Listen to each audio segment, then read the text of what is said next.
God and religion have the same fatal flaw. They don't feel inherently dangerous or problematic. It's comforting to think that there's a cosmic father or mother that loves you and cares for you. Maybe they have a plan for you and might even grant you protection and favor. The problem is that nothing prevents a person from standing in front of a large group of believers and claiming that God communicated with them, and now they get to make war brides, commit genocide, and burn down villages. And since God cannot be questioned, human beings are motivated by an imaginary voice to do the unthinkable and often under threat themselves by said invisible being. Thus, the very idea of a supreme being existing while also being hidden and acting in mysterious ways inevitably results in mankind acting out their worst instincts under the guise of divine authority. Religion is the greatest bait and switch in history. It starts with God loves you, and it ends with get on the fucking train. But if you have evidence for this cosmic dictator, let us know. The show starts now.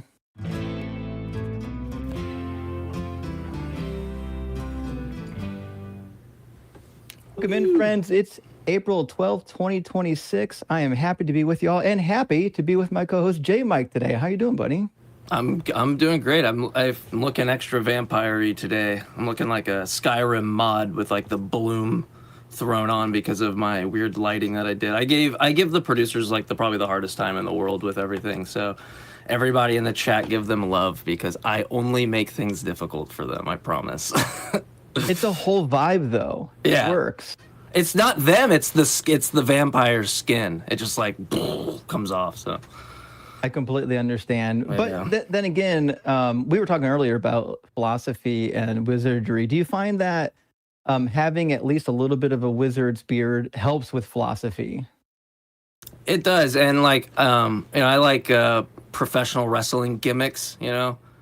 So if I have to shed this gimmick, I can be like a wizard, and then I can have a gimmick of two supernatural personas for the show. So I'm okay. I'm actually like, I asked if they could filter out some of the grays in my beard. But I'm actually gonna go. I'm gonna go full on. You were there. I'm not making this up. You heard it. You heard me ask. It wasn't serious. I swear. I'm not that delusional. I think that we could do that right now. But I think I'm gonna embrace it because I realized then it would look pretty cool to look like a. I don't know. Greg said the name, but I'm not good with fictional characters outside of God and Jesus. So you have to help me out. Well, I think all the most powerful wizards that have been in the media have had gray beards. I could be wrong. Mm-hmm. It also like adds like +5 stat bonus to your philosophy. I feel like 100%. Yeah. Well, friends, we've got a couple announcements, and then we've got some people loading up in the call-in queue already. If you want to call in, the number is 512-991-9242. We'd love to talk about your God today. And we've got JMike with us, which means if you've got like a formal syllogism or if you've got some philosophical answer to the problem of God, hey, we're happy to hear it. In fact, I've got a notepad open. I'll take notes while JMike educates all of us on whatever syllogism we're going to be diving into. So whatever your God concept is, whether it's Jesus or Allah or the God of classical theism, as they say, hey, we're happy to listen to the God concept and we'll evaluate fairly. Before that, the Atheist Experience, friends, is a product of the Atheist Community of Austin, a 501c3 nonprofit organization dedicated to the promotion of atheism, critical thinking, secular humanism, and the separation of religion and government. Also, reminder, we are streaming tonight. So big shout out to our viewers on TikTok and on YouTube mobile. If you're watching on TikTok tonight and you'd like to talk to us, you can hit the request button. You'll get joined up to the queue and we'll bring you on stage just as though you're having a TikTok forum. Please make sure that you're over the age of 18, though, in order to comply with our terms of service and also with the TikTok terms of service. We cannot talk to children. That's what priests are for. Nevertheless, we can talk to full-grown adults about the God concepts that you hold, and we're more than happy to give a fair shake. In fact, I used to be a believer. I changed my mind based on what I would consider new evidence, different thinking. So if there was better evidence out there, I mean, I think it would convince me. Would it convince you, JMike? What would convince me? Sorry, it was... No, I'm saying if there was good evidence, I think it would convince me to rethink, yeah. My brain like stopped for like those words went in, they stopped for a beer on the way, and then that's I don't know what happened with my brain there.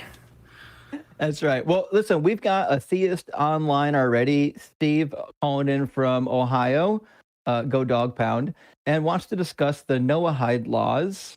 So let's see what's going on here. Steve, welcome to AXP with Justin and JMike. How you doing? This sounds like something that I'm more of an expert than you at, Justin. I'm just kidding. Take it away. Hello? Steve, Hi, can you hear us? In the air, I'm sorry. Hey, I can hear you, just a little bit quiet. Okay.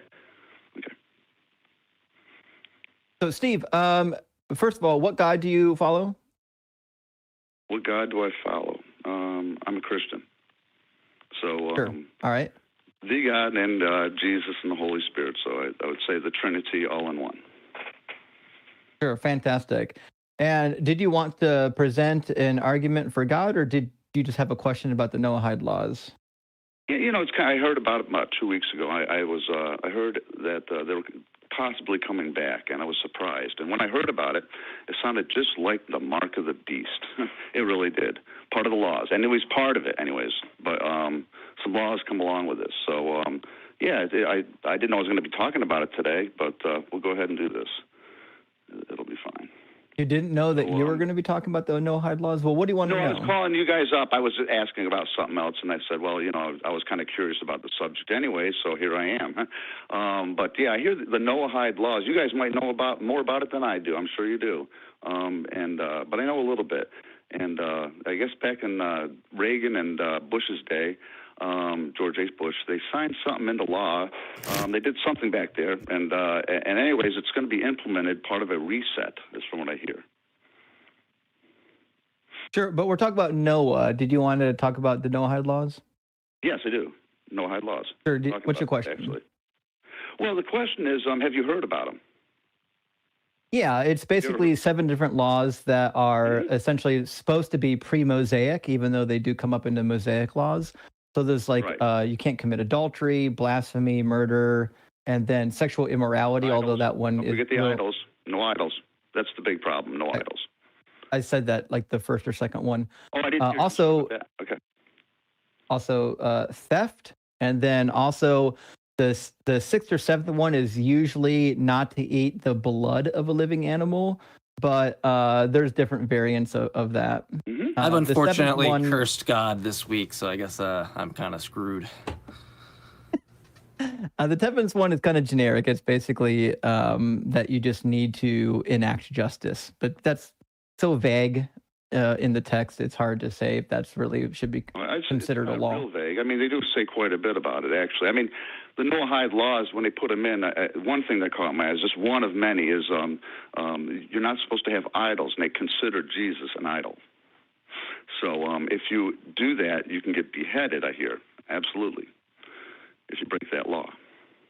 Well, in the Bible, typically you would be stoned, but if you read the Talmud, they do have 4 different punishments for people that get capital punishment. There's beheading, there's strangulation, there's stoning, and then hanging them up to dry on the wood. There's another one somewhere in there too. But nevertheless, I feel like maybe there's a question in here, but maybe we didn't catch it yet. What's the question? Well, it's coming this way. It's kind of an evil system, to put it bluntly. Very evil. It's part of the synagogue of Satan. It's what it is. To have laws?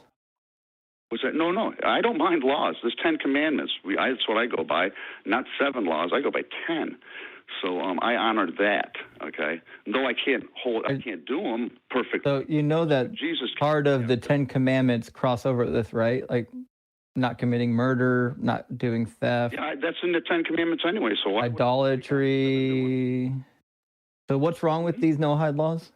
Oh, well, for one, it's back in Noah's day, like the times of Noah. It reminds me of something else. But anyways, back in Noah, it's like you can't take a limb from a living animal. Well, back then they didn't have refrigerators, so I guess they did that. They would cut off a limb while the animal was alive, and that's like torture to them. No kidding. Anyways, so yeah, Noahide laws are strange to have them come back in this day typically, and age. Genesis 9:4 is supposed to be, and most Jews recognize this as eating the blood, right? That's what Leviticus says, that life is in the blood. So when it says in Genesis not to eat the animal with the life in it. That typically means the blood. It doesn't mean that you can't cut it up while it's still giving its last breath. But nevertheless, that's neither here nor there. I'm trying to figure out what the point of the call is. That's the point. So we can address that. What I was going to ask. Even coming back. Wait a minute. Why is it even coming back? This is not. What do you? Okay. Can I ask? What do you mean it's coming back? What are you saying? What are you talking? Well, they're trying to sell it online. People are trying to push it, and people are trying to push crystals online. I wouldn't say crystals are coming back. Like they were established in law. Wait, why would you sign it? Morthal, but now they're back, baby. I've been praying to this crystal right here, though, and it's answered as many prayers as Jesus. So maybe crystals are the way. I'll put it this way, just to help you out. Like, what if they come back? Like, I assume that's like some ad populum, like there's a lot of people that believe it kind of thing. I would just say I mean, there's reasons I should care, but I don't care the fact that a bunch of people think something they think is true. There's still a separate question on whether or not that's true, or we should follow those imperatives, right? I would argue we shouldn't, right? So I just wouldn't care. And it's like coming to me with like a moral fact machine. You get it. I don't get it because it's part of the mark of the beast. I mean, you're going to get it because you have faith in anything. I don't believe in any of that stuff, so I don't really know what that. That's what I said. Wait. That's what I said. How is the Noahide laws a mark of the beast? Because the mark of the beast is just the name of Nero. Oh no, it's not. It is. It's like 616 and like it's in it like originally 616 and 666. Yeah. So the reason why, first of all, scholars overwhelmingly agree that it's Nero for a lot of reasons. One, because the manuscripts in Greek mostly say 666, which if you do the gematria on that, it comes out to Neron Kaiser, which is the Greek nominal ending for his name. If you look at the Latin manuscripts, they say 616. Yeah, that's right. Which follows the Latinized spelling of Nero's name. And we also have another variant, believe it or not, in Greek, it's 606, what comes out to Gaius Kaiser, which at one point was a nickname for two different Caesars, one of them Nero. Nice. Nevertheless, I learned something today. Thank you, Justin. Yeah. Well, I would just say don't put anything in your arm your hand or your forehead. I would advise anybody not to do that and mark themselves. It's coming back, all this stuff, and that's what all these machines. We got these AI centers right next to our house. Still don't know what that means. We got It means nothing. But it's coming back. It's like going to be at a movie theater. It's coming. Mark of the Beast. You may think it's fun. The mark of the beast is symbolic. At least the part where you put it on your hand or your forehead. That's why in Revelation 13 and 14, if you just read on into the next chapter, we also hear that there are human beings. In fact, the same chapter, there are human beings who have marks on their forehead, but they're not from the beast. They're actually from the Lord. Right. Okay. Yeah, no, I know that. Yeah, I got what you're saying there. I would say that I'm marked with God as far as the forehead. That's what I think with, and the hands are by action. I get that, but this is going to be literal. That's what I'm talking about. Now the laws will come into play. Wait, what do you mean by literal? Because it says in Revelation 14. 9, right? Another angel, a third followed them, crying a loud voice, "Those who worship the beast in its image receive a brand on their foreheads, or on their foreheads, or on their hands." But then when we keep reading, when we've got the harvest, it says, "Then I looked, and there was a white cloud, and seated on the cloud, one like the Son of Man, with a golden crown on his head and a sharp sickle in his hand." And then if you keep reading, it talks about how the Christians are going to be reaped, as you might suggest, and they've got a mark on their forehead, which is, these are reminiscent of the Tephilim. So do you know about the prayer boxes? Huh? No. You know about the prayer boxes? I have no idea. Never heard of it. So what they would do, the ancient Jews would put prayer boxes with Bible verses on their forehead, and they would bind them to their hand, according to Deuteronomy chapter 6. So people who wore these were considered sealed to the Lord. That's why we see this language inside of Revelation. It's picking up on this idea that those that are opposed to God will be sealed on their hand and their forehead in the opposite manner to the beast. Whereas those who are sealed to Yahweh will have the appropriate seal on them. Right. Okay, well, all I know is, for one thing, is you don't take any marks as far as putting anything to buy, sell, or trade with. It'll be something that actually goes to the computer system. The computer system's part of the beast. It's everywhere. And that's what they want to implement. I mean, it's right. We got this huge buildings everywhere, right next to us. By the way, it's actually about a mile down the road. A strip of buildings. I live in Ohio and Columbus, Hilliard. What does this have to do with Mark? This is completely unrelated. Revelation 14:1. Look, there was the Lamb standing on Mount Zion, and with him were 144,000 who had his name and his father's name written on their foreheads. Do you think that the Christians, the 144,000 Jews who essentially become Christians, that they're going to have Jesus and Yahweh literally written on their foreheads? Well, who knows? But I will say this: that you're talking about the 12 tribes, at 12,000 from each tribe. That's the 144,000. The Jewish people that have never defiled themselves with a woman. That would not be me. I've defiled myself with a woman, so I'm not Jewish, even though, blah blah blah. But you're not supposed to take the mark of the beast. I want to. Here's the deal: the Noahide laws will go with this, and if a Christian takes, they are damned to go to hell. They cannot take this mark or the Noahide laws. They go together, I do believe.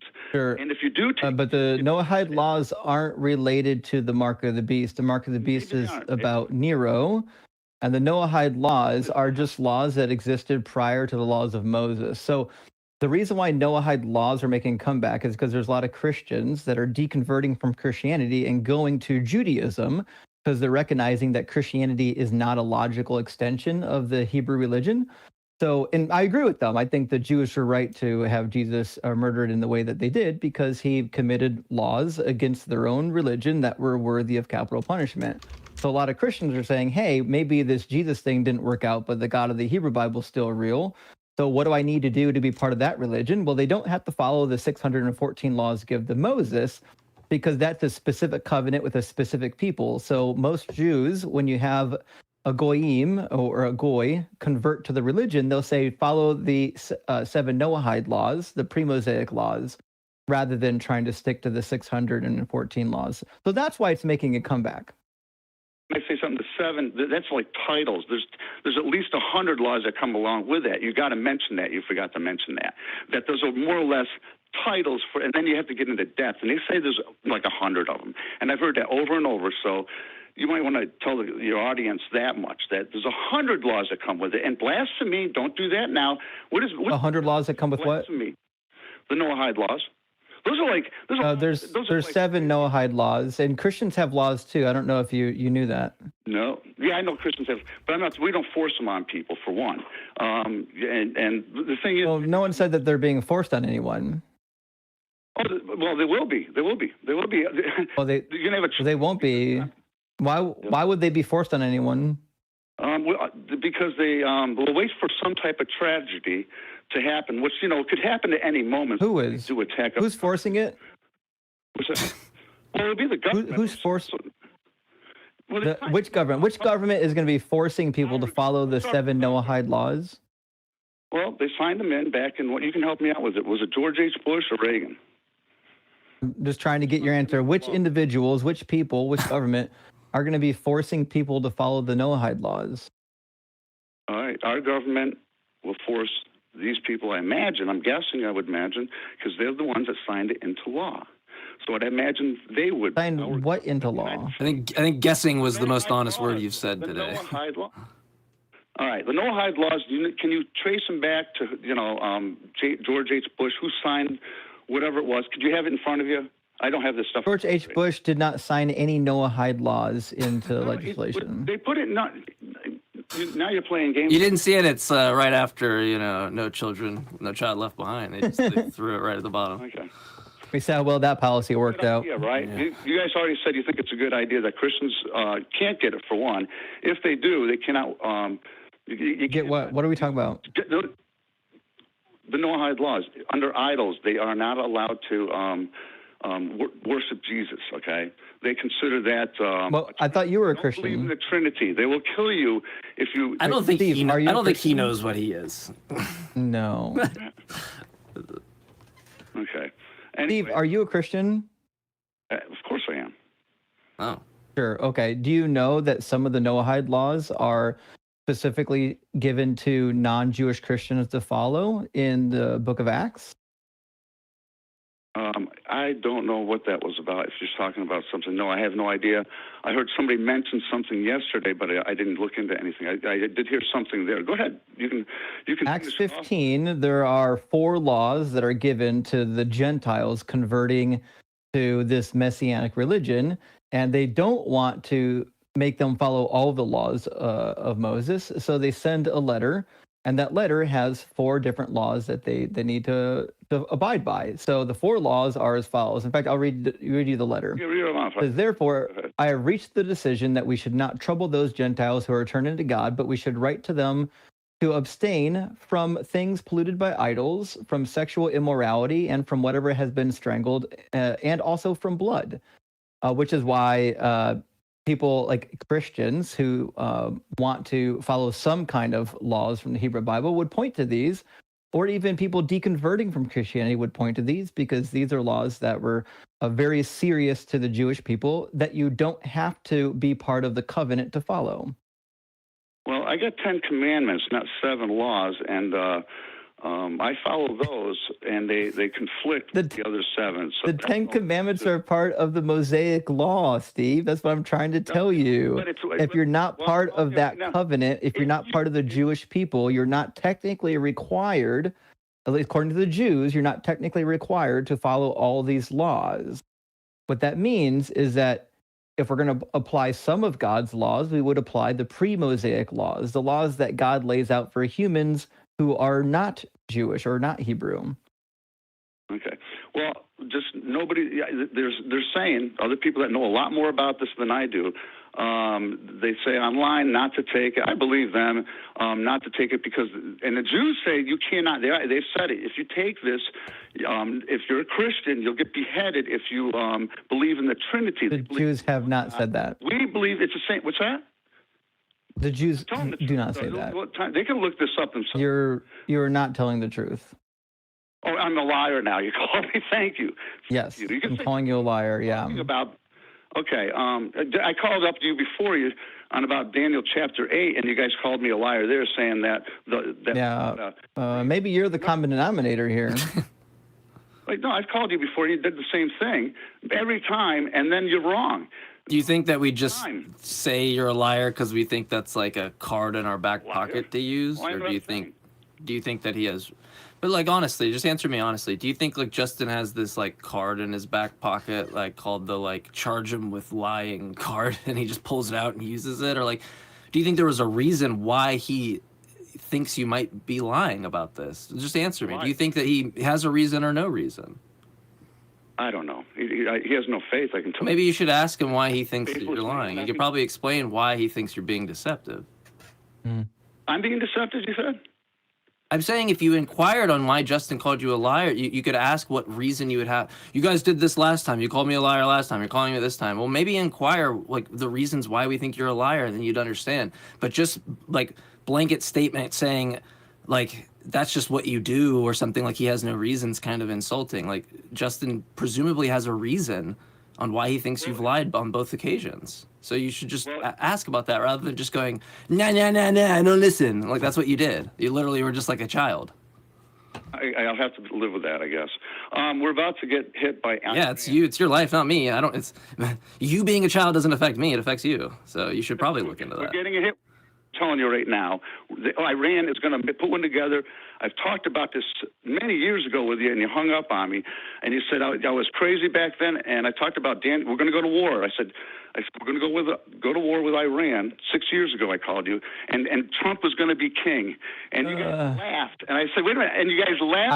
I would laugh at you, yeah. I don't know that I've done AXP for 6 years, so I don't know. Yeah. If you told me.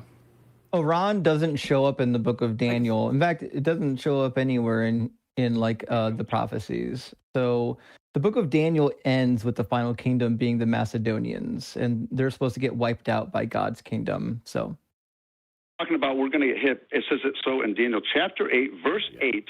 We're going to hit. It says, therefore, anyways, I'm not going to get into it right now. The final kingdom in Daniel 8, verse 21 is the kingdom of Greece. The male goat, that's the final kingdom. It says the male goat is the king of Greece, and the great horn between his eyes is its first king. This is Alexander. So is this the beast that come out of like the water And I'm trying to think of it. That's in Daniel, right? Like they So, represent there- these rulers and societies that are like kind of metaphorical. Is that what you're from? Sorry, it's been a long There's a time. couple different beast prophecies. This Yeah. one, they don't come out of the water. There's a ram that has two horns, signifying two united kingdoms that gets devastated by another beast, and the other beast is represented as the king of Greece. I see. So if the king of Greece is the shaggy goat, if the king of Greece is the final kingdom, then Iran has nothing to do with this. And in fact, this is about the Greeks way back in the 2nd century. No, it's not the final kingdom. Listen to me, you guys. Yes. Daniel chapter 8. We're in verse 7, and it's epic fury. With Oh no, we're not. It says right here, and he came to the ram that had two horns, which I'd seen standing before the river, Persian Gulf. What are the horns? What do the two horns represent? He goes, I stand by the Persian Gulf. Like, just blows by it. Don't question Persian fucking Gulf. Hey, You and just so hit us with the DX, like, suck it. It is totally 100% Persian Gulf. Blow by it. Everything in chapter 8, Steve, is about Antiochus Epiphanes. Antiochus Epiphanes is the guy that comes in and tramples the sanctuary and the city. That's Antiochus. That's 1 Maccabees chapter 1, verse 30. So this is referring to what happened under Greek rule. It was written in the middle of the Maccabean War, which is why it keeps referencing stuff during the Maccabean War. This has nothing to do with anybody later. The kingdom that is represented by the ram with two horns is obviously Medo-Persia. yes, it is. It's Persia, and it also says in 17. Yeah, and they're done. And 19, it's time of the end. Uh-huh. Yes, the time of the end was supposed to be the 2nd century. It says, as for the ram that you saw with two horns, these are the kings of Media and Persia. And the male goat, that's the final kingdom, is the king of Greece. And the great horn between his eyes is the first king.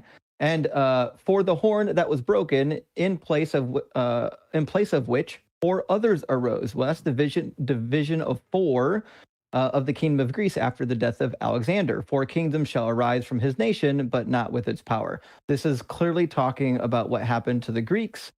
They envisioned that after the breakup of the Grecian kingdom and after the defeat of Antiochus Epiphanes, that God's kingdom would finally be realized, and it wasn't. It was realized for maybe 75 to 100 years before they got beat down again by the Romans. Okay. It says time of the end. I can't make it any clearer. And it says twice that I know. They thought the time of the end was then. That's my point. I'm telling you, you're going to get hit. We're going to get hit real hard. And we're not worried about that. We're going to go down on this one, buddy. I'm sorry. All right. I think we're now officially just off the rails, so we'll just move on. Yeah, we'll just put him back to bed and move on to the next caller. So this is a good. I have you, so I can ask you because like maybe a lot of my own ignorance just comes into play here. But like, yeah, because you said the Persians, but it's like, but you have like what I'll probably mispronounce the Ptolemies, Euclidic kings, the Persians, yes. Like all of like they're just kind of getting their ass kicked like over and over. Like we're God's chosen people. It seems like you have like all of these kind of chances to kind of think like, yeah, this is it. Is that far off the mark, or am I? Because I'm kind of just playing a little guessing game there. No, you got it. That's actually the point of apocalyptic writing. In fact, James Vanderkam did a really good book on this. Also, in the Old Testament Library series, there's a good book on apocalyptic visions and how they function inside of Judaism. But the idea is, hey, I know things are bad now, but just around the corner, it's gonna be great. And so that's why in Daniel 7, Daniel 8, Daniel 9, Daniel 10, they keep giving these images, but the last entity in all of these visions is always the kingdom of Greece. Yeah. That's why the final battle that the Archangel Michael is waging is going to be against the prince of Greece. Mm-hmm. So like that's the end. And then God's kingdom is going to be realized. Yeah. Yeah, that I've listened to like Paula Fredrickson a little bit on this kind of like stream that runs through like Judaism. It's like apocalyptic Judaism around like the intertestamental period up till, like the first books of the Bible. And it's probably I don't know a ton about it, but it was the most eye-opening, as someone who's never been a Christian, it was the most eye-opening, like, change of perspective that I've had leading up to Jesus and my view, which is the standard view of his kind of apocalyptic message that gets muted in Matthew and then like casted away in like Luke and John and Gospel of Thomas and all that. So that stuff's so fascinating. It's so fucking fascinating. It really is.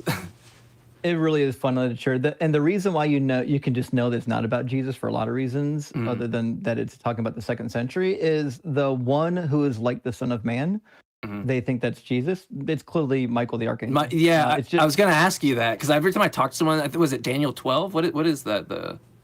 It shows up in Daniel 10. It shows up in Daniel 7, verse 14, and it shows up on a couple of occasions. But if you go to Daniel 10, it's clear. It says again, one in human form touched me and strengthened me. Well, this happens when the angel touches him.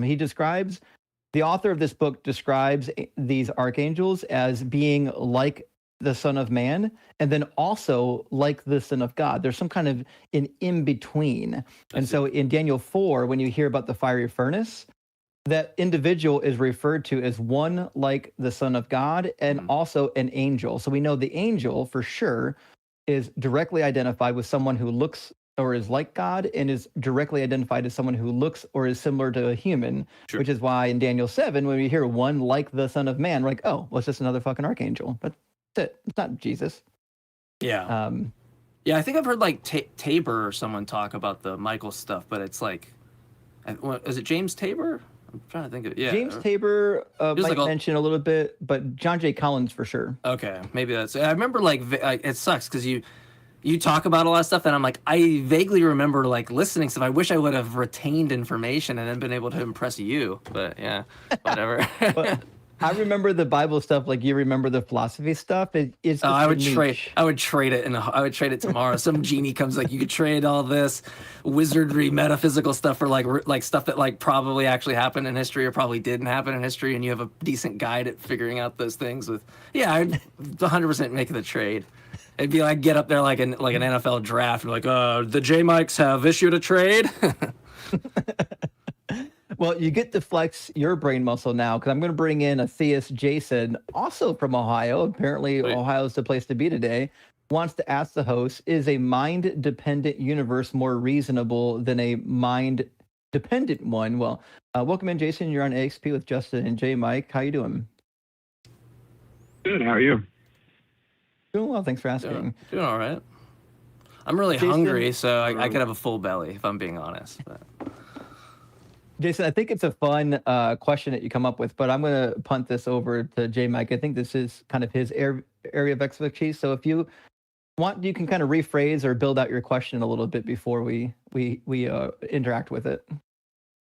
Yeah, that'd be great because, like a general reasonable, it's like, I don't know, maybe someone who's limited on their experience and books and what they have access to them, it might be reasonable for them, or something. So it's a little broad. Could you... Could you kind of go more into that? Yeah. I mean, I guess I like to think intuitively. I like to approach things like intuitively too, to see things. But like you said, I mean, intuition can vary.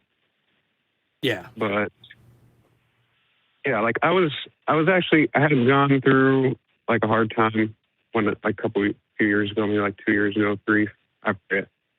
But like questioning, why I believe what I believe and why I believe in a God, Yeah. And this approach, the whole mind independence and like the nature of like existence, it's not like directly related to Christianity at all.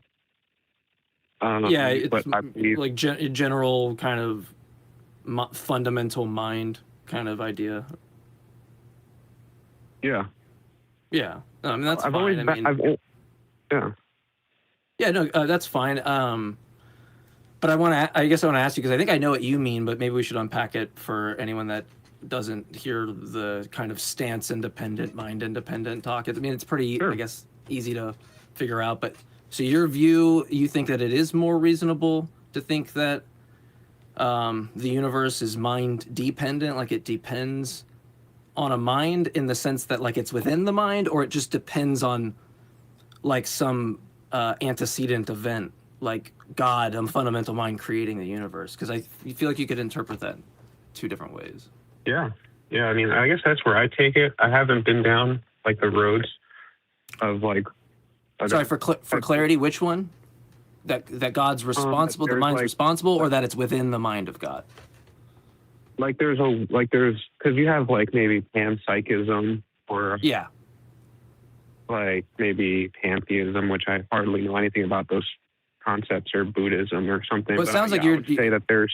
That's why I'm asking, because it sounds like you might be describing like idealism. Sure. Yeah, you can call it that. Okay. Yeah, I just wanted for clarity's sake. Mm-hmm. Okay. Idealism, but how many people know what idealism is? Almost people think it has to do with being an ideal. Yeah, I mean, yeah, that's fine. It just helps me kind of understand whether or not you're saying God is required for like the universe to exist, or like it exists within the mind of God. But it's an old position. Yeah. That's fine. I guess, like, I don't know. I'm weirded out by, like, I can give you initial thoughts. I don't think this is like the greatest thing in the world, but I find like the separation of things being mind independent, like there being a meaningful distinction between mind dependence and mind independence is like what helps me in my, like, if I'm like, oh, my friend lied to me, or someone might have stolen something from me, I'm trying to figure something out, I might have in my head like, yeah, they lied to me, but there's like this further investigation that I need to do to see if like the imagination I have kind of maps onto the reality around me. And I'm wondering, like, what, like, I don't know, that distinction's really weird to me when you just say, like, we're all in the mind of God. Like, I don't even know what establishes, like, real versus just imaginary at that point. So I'm kind of weirded out by the thought, like, just initially. When you say the universe exists in the mind of God, I don't know what that means. Yeah, I don't know if I said that, but I approach it, I guess, two ways. One has to do with the universe as we know it, like material things and science and studying the universe, studying matter, space, time. And the other has to do with consciousness in people. Okay. And so those are two roads. We could attack either one. But yeah, I'm still not really like, because when I said just a second ago, when you say it's in the mind of God, you said you didn't say that, but I was asking for clarity if that was your position. Oh, so sure. That is, yeah. So I mean, you might not have said those words, but you clarified that is your position. Okay, but why think that? I'm trying to understand what makes you look at the world. I don't know if idealism is that what idealism is. That we are in the mind of God. Well, that's like a theistic form kind of like idealism. Interesting. It's a theistic form of idealism. Kind of vague too. It's kind of like in the mind. Yeah, of I mean, God. let's not get hung up on the philosopho, speak or anything like that. That's my bad. But I would just very simply, why would you think? Because like I feel like you said you were a Christian, so there's some background stuff going on there, on what you believe. But why would you think it's more reasonable to think that the universe or us exists within the mind of God, as opposed to it being like mind independent, or as a product of the mind of God? Let's say either one.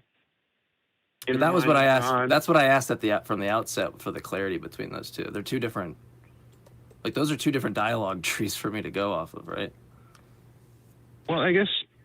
Okay, in the mind of God. I mean, as a product, I mean, I don't know. I guess you could say in the mind of God. Let's go with that and see how far I guess it takes us, right? Yeah, I just want to know what makes you like. How did you come to that position? Let's just start real simple with that. Well, so I struggled with the question of why humans generally, by default, seem to believe in some kind of creator, at least in times past. Maybe not today, maybe not these days. It's up for debate. And there's different arguments, right, as to why people. Yeah, but you go ask people on the street. Are you? do you I'm believe in genuinely God? not worried about other people at the moment. I'm only worried about you. So I just want to know why you believe. Well, yeah. Well, it has to do with like myself and others, and why we believe almost intuitively. So that's what I was going to get into, which is like the material universe is. How about we start with just consciousness and material? And the question is, well, do physical things think and have experience? Yes, they do. Is the question. Okay, can you name at least two things that do? My brain, Justin's brain. That's a brain. Can you name anything else but a brain? Well, I don't know about jellyfish, but I don't know if they have conscious or sentience, but they have like neural sacs or something like that. I don't remember exactly what it is. But I don't know. Look, there's things that have quality experience. I don't need to have like a 1, 2, 5, 7, or 8. I mean, there's physical things and they have qualitative experiences. Or Anything with a central nervous system. Yeah, I mean, we can go with that. That's fine. So you have one thing in the entire universe that's you're claiming is physical and has. I don't know what the veracity of whether or not it's true matters on like if it's singular or there's a plurality of things. It seems epistemically irrelevant, right?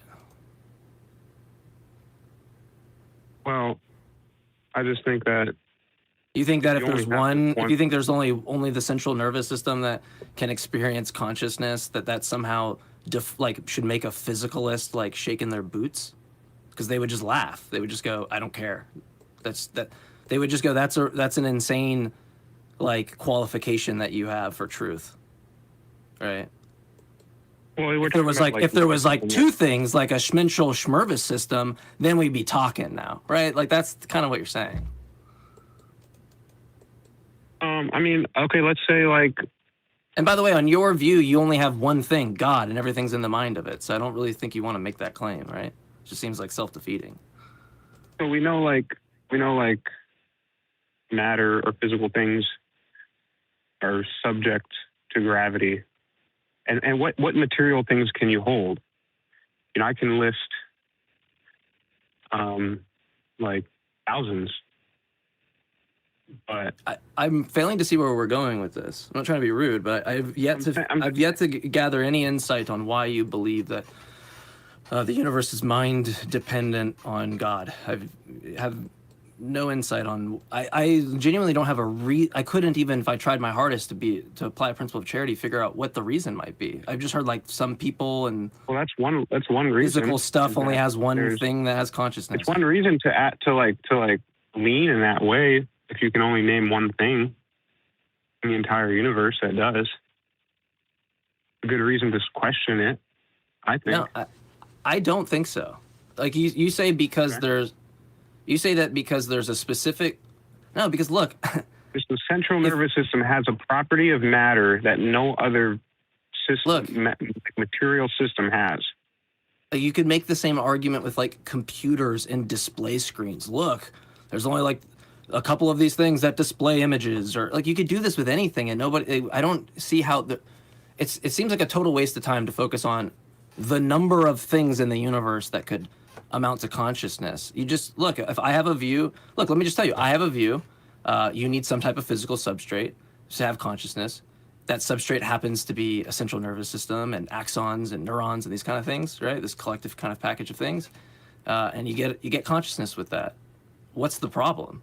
Because you can't come back and say, "Oh, it's only one thing." I'm going to go, "Yeah, I just said that to you." Right? I don't see a problem. Yeah, but okay. Well, You insist there's a problem, and I'm wondering why. No, I'm not saying it's like a serious problem. I'm saying it's a good thing to, it's reasonable to think. That's what I'm trying to say. It is. That's what I'm trying to tell you. It is not. No. Listen. It's not reason. It's not reasonable. Look, it's not reasonable to take the number of this one thing and then go. That gives me like I understand. I genuinely do understand how somebody can think that. They're like, oh man, they're the only things. That's cool, like smoking a bong at a party, talking with your friends. But if you really like sit down and think about it, and you go, okay, how does this get ruled out epistemically? Like things that I know, how do I rule this out just basically based on only the central nervous system is like this only thing that can produce consciousness? If you sat there, you would have to like lie to yourself to go, that disqualifies it, one thing. It's not reasonable in any sense to think that that does anything. It shouldn't do anything for you. It doesn't raise the probability or lower the probability. It does nothing. It could be a million things. I mean, you could be Dr. Evil, right? And just be like 1 billion different things. Like it wouldn't make it more true because there's a 1 billion things, right? So I think we need to get back on track. So like one thing we've established is the number of like, in my view, if I'm a physicalist, that doesn't really matter to me if there's like one thing. That doesn't make me shake in my boots at all if I'm a physicalist at all. So we have one reason Sometimes that when people decide what's like reasonable to believe, they go with like has the least amount of like hurdles to overcome with explaining things, you know, in terms of like reasonable. You want a trade-off between the things that you like postulate versus their explanatory power, right? You don't want to like just add a whole bunch of things. There, I agree with you. If I just started to explain consciousness and added a whole bunch of things into my hypothesis, it wouldn't do me favors if I don't need those things. But that's what I think is actually favorable about the position I have. I don't need the this like mind of God that within it has the universe. I just have the universe, right? I can just shave off the mind-dependent God part of it, and I can explain consciousness just as well as you do. And so, like for me, it seems like it's the opposite of kind of what you're saying there, is that I favor, So if we move because on. I don't have an extra postulate. Like you believe in the universe, so do I, but you believe in God, and it seems like it's up to you to show me why I need to have that extra postulate, right? Like what the position on your side should be. No, Mr. JMike, you actually can't explain consciousness, not because of the one central nervous thing, but because you don't get adequate explanation without it being a mind-dependent product of God. And that's what I've been trying to get an argument from you for, right? Because everything else isn't going to do anything for me. Sure. So can we say, let's talk about consciousness. Can we say consciousness is... No, I don't want, I want to talk about, I want you to tell me, unless this has to do with it, I want you to give me a reason why I should add God. Look, I have the universe, and I think the universe is not mind-dependent. I think it's independent of minds. It exists. Now, you think that there... relations. You think that there's a God, and within that, there's the universe, or you've played with the other idea that there's this product of the universe. That's an extra entity, right? Me and you agree there are electrons, there are chairs, there's things in the universe. We all agree there's suns, right? Okay. You know what I don't believe in? God, right? So you can show me that, look, Mike, you don't get an adequate explanation unless you do this postulate. But until you do that, I'm just going to like leave the call going, I don't need this additional postulate in my theory. My theory is working and operating perfectly fine without this fundamental mind. So it seems like if you wanted to convince me, I'm not saying you have this, you know, like, oh, you have to go around and convince me right now. But if you had the goal of helping me see your side or convincing me, what you should do is show your explanation without that thing is inadequate, and here's why you need God. But you keep talking about like other people and stuff like that, and I'm not understanding. I'll try. Yeah, go ahead. I'll try not to cut you off too. Actually, producers, give them a minute on the clock if you have that up. So you have the universe, and you have, space, time, matter, and you think about, there was a philosopher a long time ago who wrote this book and was on this subject. He took like an apple, let's say, and he reduced it down to its qualities and, the qualities of the apple, until he realized that so just what he did was he asked about the color of the apple. Apple was red. Then he asked, well, is red an intrinsic property of the apple? And you would say, well, no, it's in the eye of the viewer. So well, it has to do with like reflective surface properties and photons and like the cones in your eyes. Right. But the experience of red is not without the eye, right? Like the seeing of red. Well, for us, yes, but there are different intermediate stages of like eye development that you can see in different species right now. So, but for us, yes.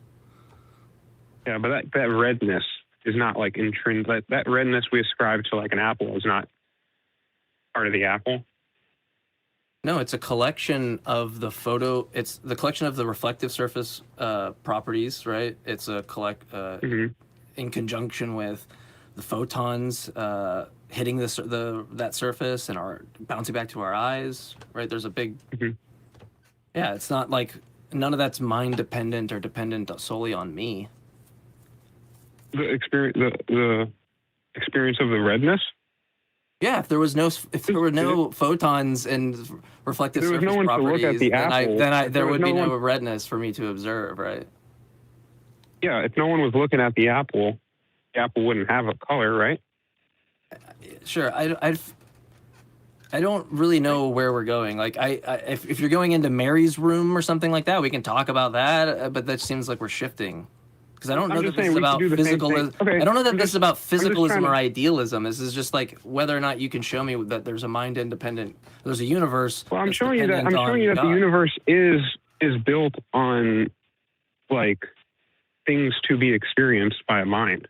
That's okay, but what's incompatible with having evolutionary and cosmological processes where you have a product of being able to observe things? I don't understand, like, because that teleological aspect here for it, right? You grow into your environments, right? I mean, look, you look at it like this one thing, like we just had an eye, right? We had like a little cell. Like a little fuck, I'm forgetting. Someone could help me. Maybe Justin could help me. You have like a little cell, like a little hole, like a little pinhole, right? And you have like you can see this in, was it Nautilus? I can't. Pinhole, yeah, I can't. You have like a little pinhole. You have developments that the eye develops like a globule. I'm going like way off my memory here, so people that know this stuff are probably cringing really hard. Point being is there's intermediate stages between like eye development. Looking at like what we have now as this product of like, oh, this was like for me or something. It seems kind of equivalent to like the puddle analogy or something. Like you're not really focusing on like so many other aspects of the development. So you're pointing to the evolutionary like processes that happened before human minds emerged. Okay, 100%. But by doing that, you're assuming the existence of a universe that's built. What am I assuming? I'm looking at the universe.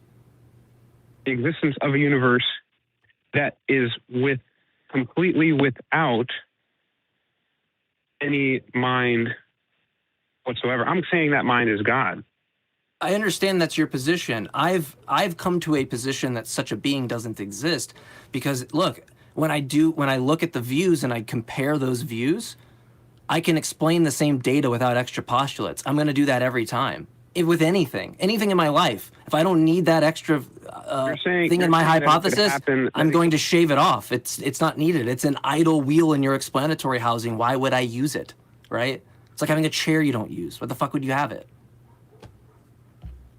It's almost like you're removing a postulate that is like necessary. I'm in fact not doing that because I've explained to you that you could change my position by showing me why that postulate's needed. I didn't say it's like saying I don't want to believe in gravity and I'm just going to go ahead and explain the world without brother, it. Do this with God. What the fuck are you talking about? Don't compare it to something that I demonstrate in front of you. Do this with God. Do that.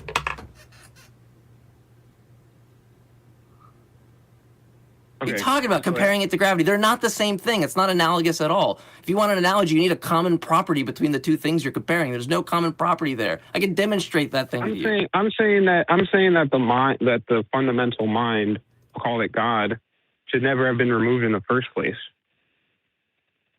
Okay. You can show me, you can bring me to God. You can just show me, but you're evading that. You're focused on like me ruling it out.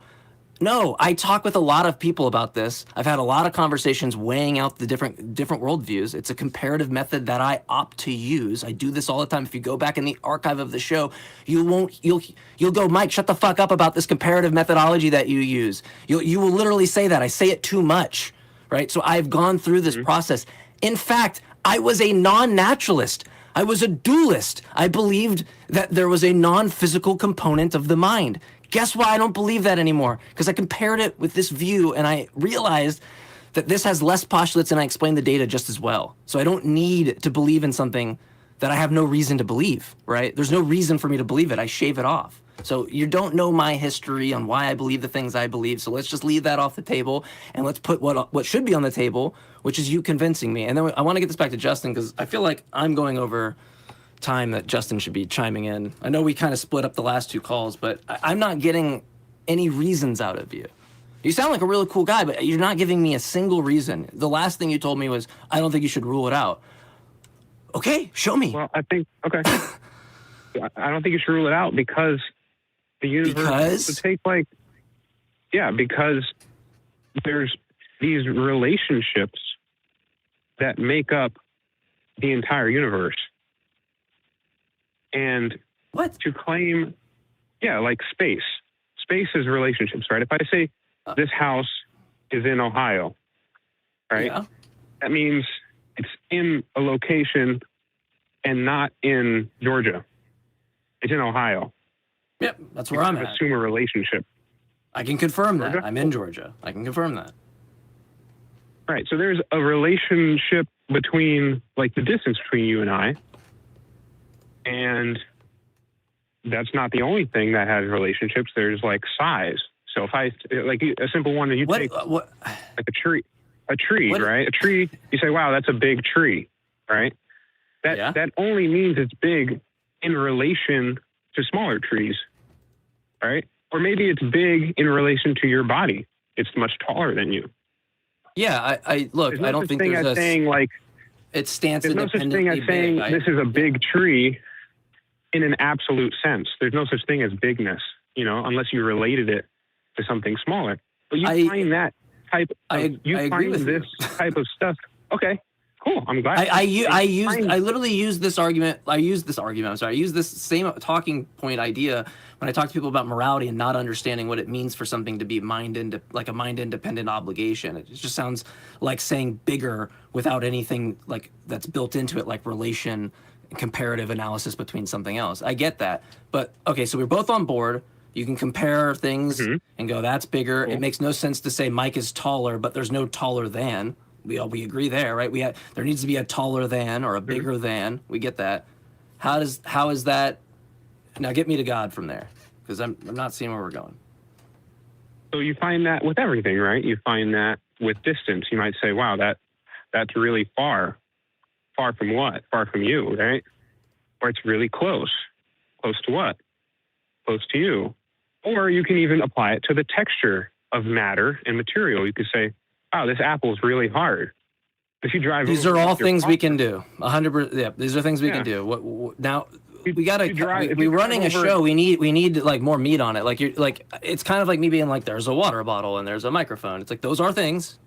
They're compatible in both of our views. Okay, so yeah, I'm showing that and I just we've been at this for 26 minutes. I just haven't seen the connection with God yet. If you could clarify where that connection is, that'd be great. So the connection is right there. Is that all these relationships need a framework to be registered inside of, to be realized inside of. Getting suspiciously question begging sounding, but we'll go ahead. I don't know what you're trying to say. We agree, right? In order to make relational claims, you need more than one object because you need to compare it to something else. I don't see where God comes in. So you need the experiencer to have that to observe that relationship, to register the relationship. Me and you and JMike. Yeah. What about God? Well, the universe, we can all agree, exists independently from us. Yeah. How do you I mean, make how do you make that inference? We're part of the universe. I don't know what you mean by independent. So this relationship between a big tree and a small tree, if we're looking at it and we're claiming that, we can die the next day, and that relationship, we will, as you know, any reasonable person would say, that relationship, I believe, is still there for a next person to see, and for the next person to see. And why? Because the very nature of what is, you believe it exists. You believe those trees that you're looking at exist. The relationship doesn't Apart exist. from- it does exist. Does not exist. It's an observation. It's not a relationship. Relationships are abstract thoughts.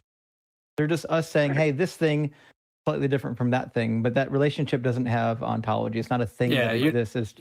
Yeah, you're not gonna be like, there's the relation. No, and but you it grab and exists. show it to Justin. There really is. There really is a This tree sounds like a that's really taller than bad the other one. form of tag, except rather than using like the laws of logic or some other metaphysical universal, you're trying to use relationship as a metaphysical universal, and this is just silly. It sounds like you want to make this inference from we're observers, we observe things. Those things like require some observer, which I don't even agree with that. Like there could just be no minds. So you don't think? Hold on, real quick. But you seem like you want. It seems like you want to make an inference further that therefore like the universe needs an observer, which would just, if we like made this into a formal argument, it would just be formally invalid. Like that does not follow at all. But if I try to apply like a principle of charity to you and what you're saying, I mean, all I can really do is inquire why you think we should make such an inference. Like what gives you, like why, like motivate that, right? It just, I don't really hear much motivation. It's just kind of like, I see this thing in the world, we observe things, and it seems like I can extrapolate that up to the top level. I don't see any reason why you would do that. It also just seems like all you did to me, from my vantage point, the way that I see it, is you now introduced a totally unnecessary idle wheel in your explanatory housing, right? I don't see how it's doing any heavy lifting at all. And so for me, I'm looking at that and I'm going, it seems like it was a good thing for me to shave that thing off because I still am not hearing any reason to bring it back into my theory. So you believe? So do you believe there are no objects? If you believe there are no relationships, there are no objects? No. Relationships are observations about objects, but they're abstract thoughts. They're not things that exist. If humans didn't exist, these relationships wouldn't exist. Between objects? Relationships wouldn't exist because they're propositions that come from minds. Yeah, unless you want to be like a Platonist or something, but then I could argue Well, you're just like so many more additional things in your view that you don't need. The relationship might not be being made in time by somebody, but those objects are existing in space and time, whether you're Sure there they or do. not. I'm sure they do, but relationships don't. Relationships are propositions made by human brains. They're not things that have like a Platonic realism or anything. It is a Listen, relationship. Jason, this is really an interesting conversation, but it's been a half hour. Now we're going in circles. And I haven't heard a good motivation to overturn Occam's razor for JMike's position. So I'm left to conclude that our explanation of the universe without God is just simpler and cleaner, and I don't have a reason to adopt either a God or universal relations. So thanks for calling in, though. I mean, you sound like a nice young fella. We appreciate you being cordial, but we do have some other people waiting to get in, and we don't have on these Sunday shows aren't all that long, so we do have to cycle through guests. Okay. Yeah, and that last point is super important. Yeah, have a good one. That last point is super important, just because with what I had from the call screener, which what he said to the call screener was, is it more reasonable to believe in a mind independent versus mind dependent universe? And so I tried to offer up a view, and let's see kind of what's more reasonable to believe, and I'll leave that to the audience what they would think, right? Yeah. Well, friends, we've got more people waiting to get in. Before we grab, we're going to get Pushback Ministries from the TikTok queue. Before we do that, we just got a couple more announcements before the show gets too late. or rather too long in the tooth. So let's go to a couple announcements and then we'll bring in our next guest. We want to bring in Jamie, our friend Blind Limey, to talk about a May event. Do we have him on tap? Jamie the Blind Limey here, and I've got some interesting news for you. On Saturday, May 16th at 6 p.m, we'll be hosting our 24-hour We Are Here live stream and fundraiser to highlight secular voices around the world. We've invited dozens of your favorite content creators like Genetically Modified Skeptic, The Antibot, Justin DZ, and more to let the world know that we are here. And we're not going anywhere. If you're here in Austin, come join us at the Free Thought Library at 1507 West Koenig Lane. Well, we'll be kicking things off in style. And if you're online, do join us on the Atheist Experience channel to check out the stream and join in the fun.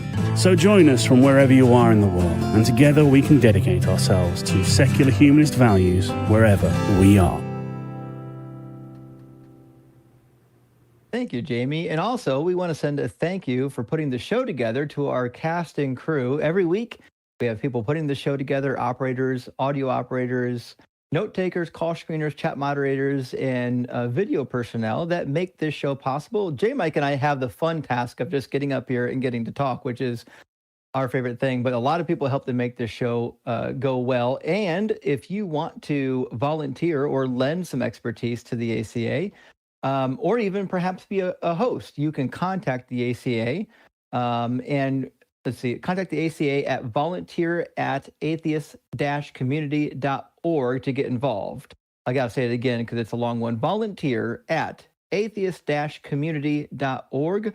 Always looking for people that can help out. If you have the time and a useful skill for the ACA, we'd love to talk about how we can get you plugged into the events.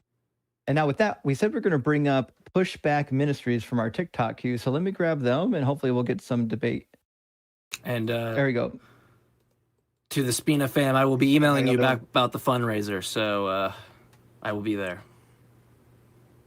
Welcome, Pushback Ministries. You're on XP with Justin and JMike. How are you? Hey, how's it going? Doing well. Are you at least 18? Yes. Awesome. Just checking for TikTok terms of service. And do you believe in God? Yes, I'm a Christian. Awesome. And what do you think would be a good argument for your God existing, or did you come to talk about something else?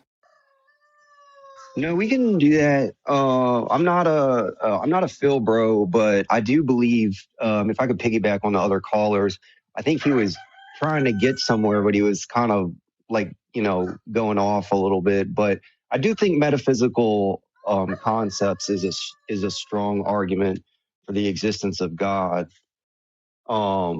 Numbers, mathematics, information, time,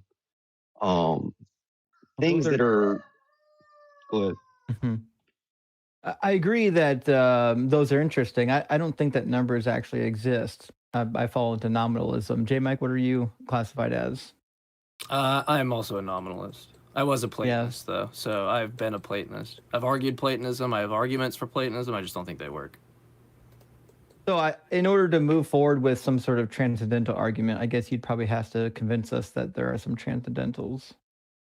Right. So I would say one of the things that made me become a believer is because I was really into science before I became a believer. And, I started to think about it. And to get to the transcendentals is like I realized that mathematics perfectly describes the universe in equations.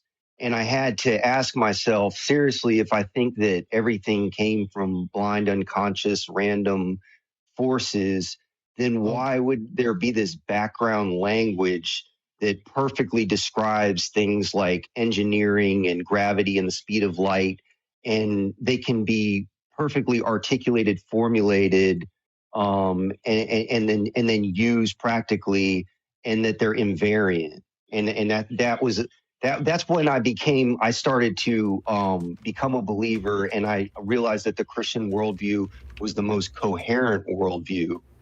There's a lot there. I would say I think the Christian worldview is like the least coherent because like it just violates the laws of logic. But outside of that, I don't know why we would assume that any of the things you listed are related to God. I don't believe that numbers are a thing that exists that just happened to be there that we discovered. Seems like numbers are more like the English language where we invented words to describe concepts. Yeah, I would say that that's not an accurate description because numbers are universal. Whereas, so with the English language, you've got different languages, and you can have completely different words and completely different sounds. But numbers are a universal concept, meaning they're So cross languages. numbers are just like languages. They're describing an idea. Like, so if we have the idea of a tree, every language has its own way of saying tree. Yeah. But the idea tree though is still there. It's universal across all languages. It's like no matter which language of math you're speaking, whether you're doing Roman numerals or you're doing binary or you're doing like standard integers, like these numbers are languages to describe a concept. It's not like they exist transcendentally. And if they did, I mean, I'd love to know where I can find them.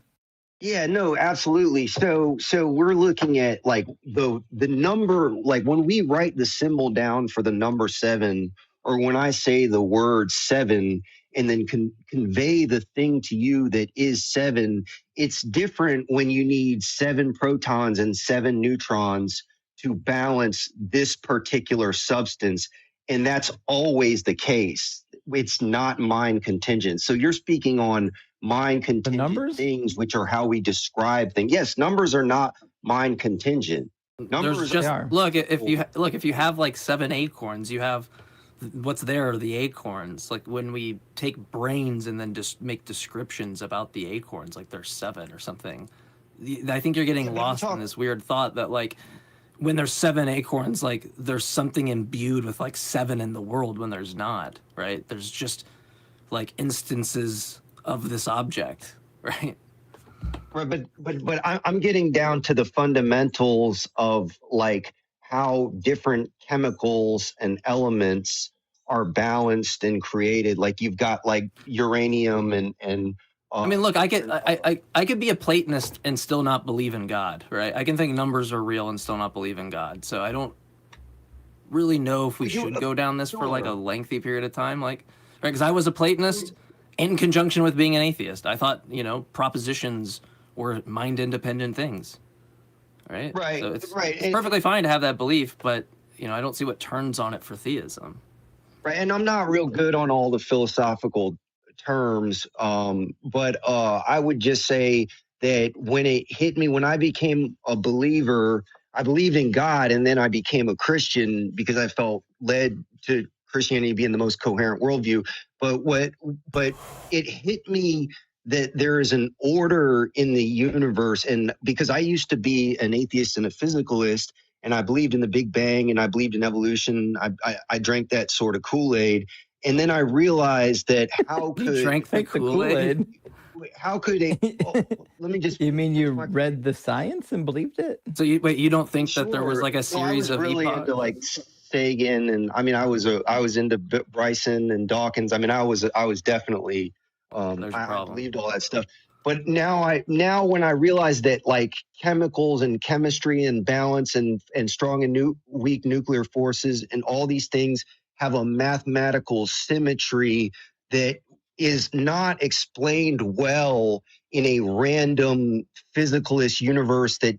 Okay, that you're already wrong there because again, being like you said this at the very beginning, it's not a dichotomy of theism or blind random chance, like indeterminacy. That's not a dichotomy. You can, in fact, I'd be willing to bet if I polled the audience, if they were determinists, a lot of them would say they are determinists.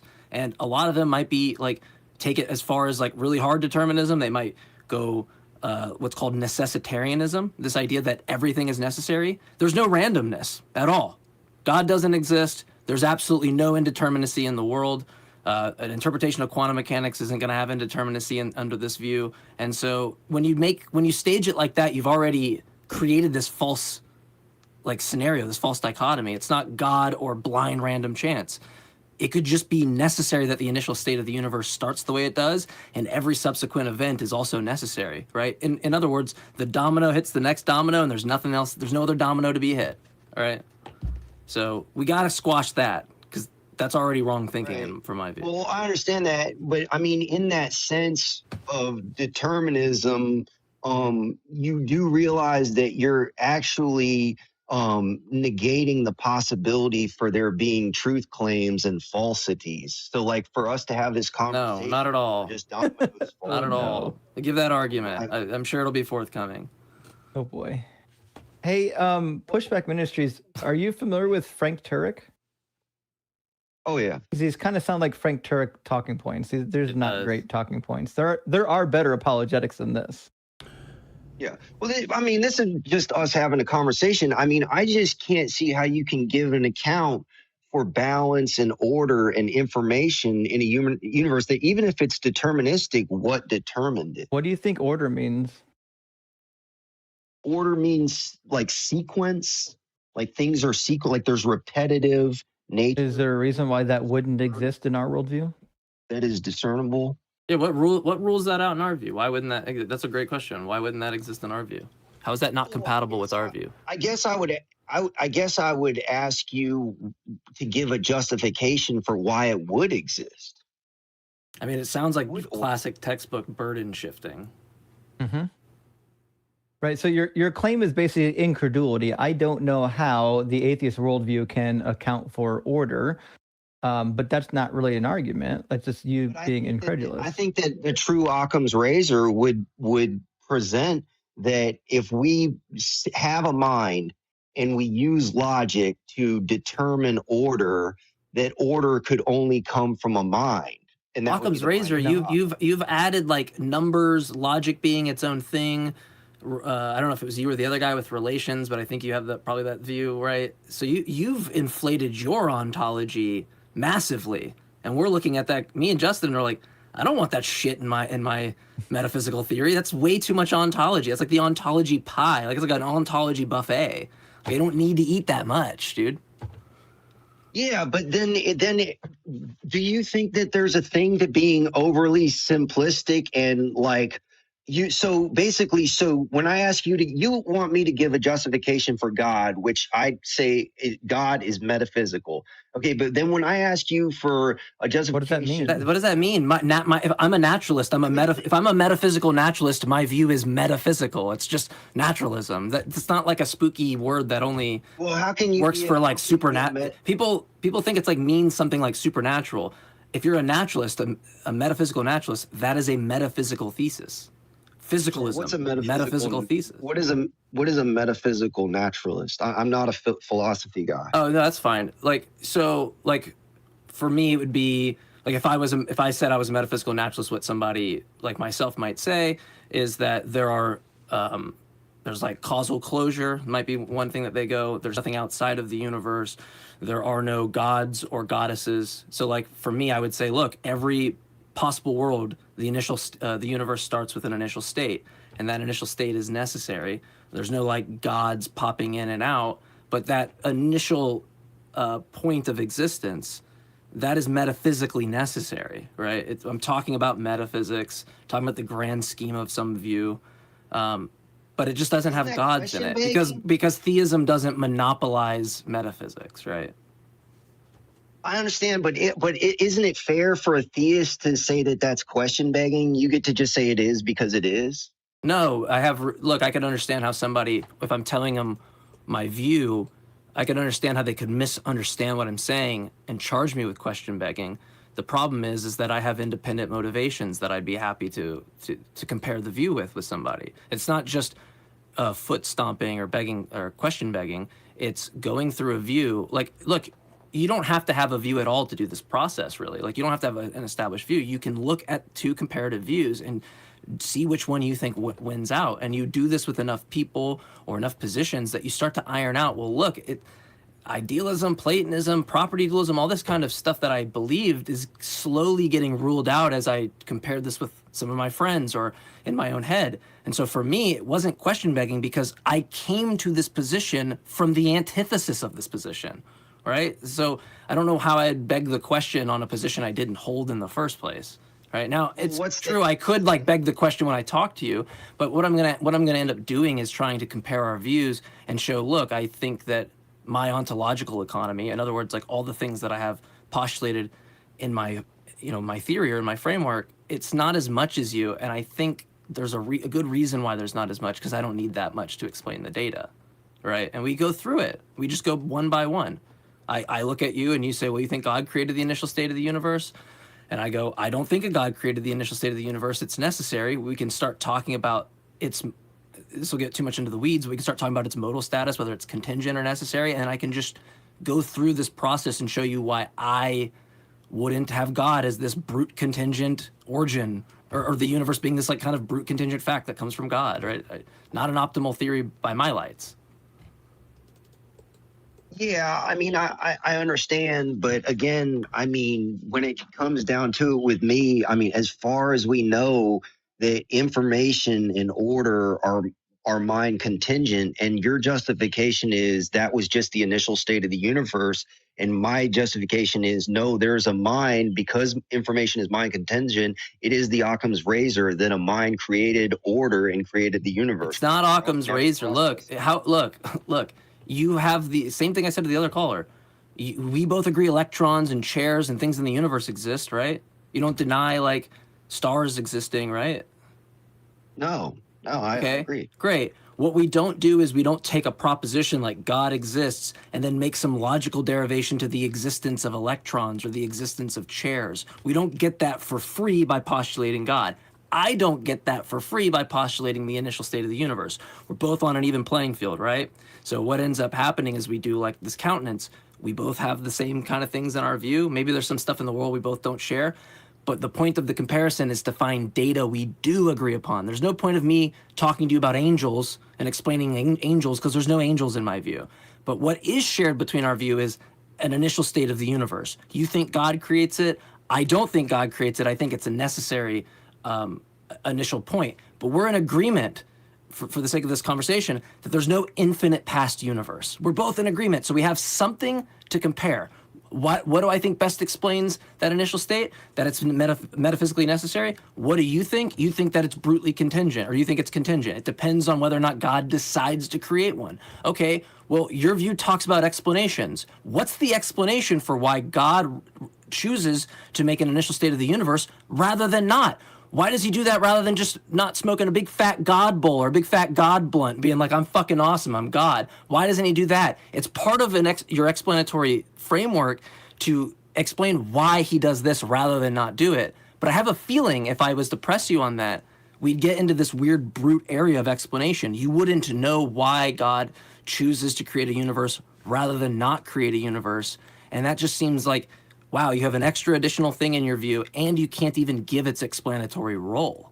So that's why I opt for views that don't do that don't add an additional entity, and that when pressed, why does God create the universe rather than not create the universe, and someone throws their hands up, or we get into this infinite chain of brute contingent desires, I'm just gonna go, I don't want that view. That view is non-optimal for me. Right. No.